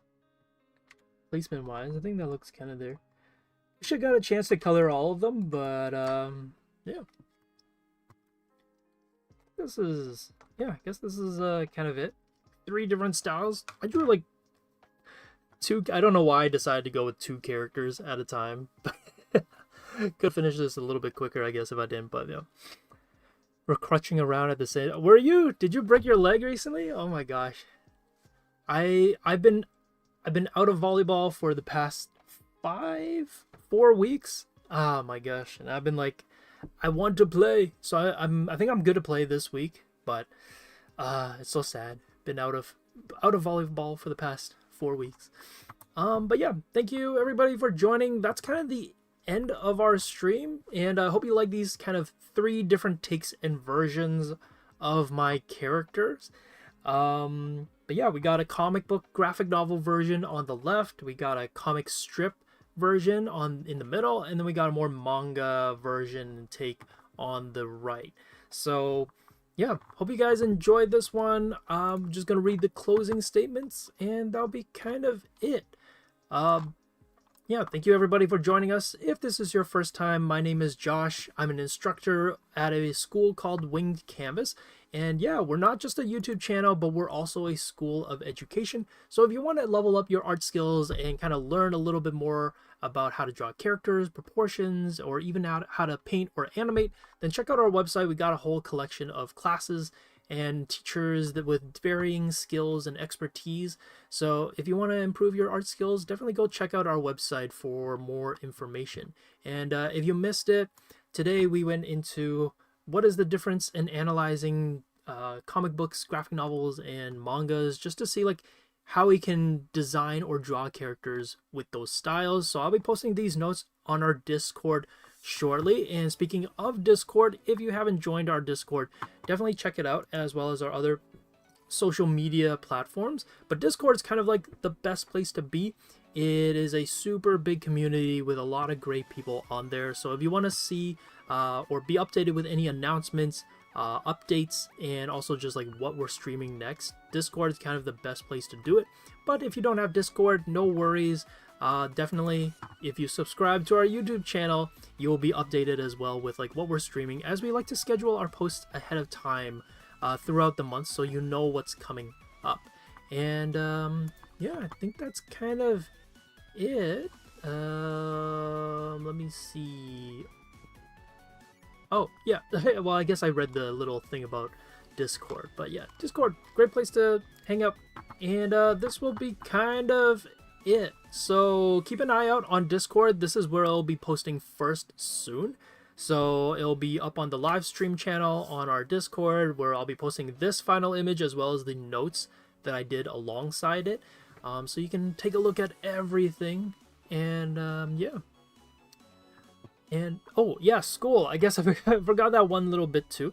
If you want to support us, but you're unable to make any of the classes live, School, SKOOL, is the best place to do it. So we kind of curate and upload some of our best classes onto School. So if you want to just listen in and learn asynchronously, then School is the best place to do it. And it's a good place to also support us. So yeah. And Kevin just hopped in at the very last second as well, so oh, don't know if you're still here, Kevin, but glad you're able to just pop in.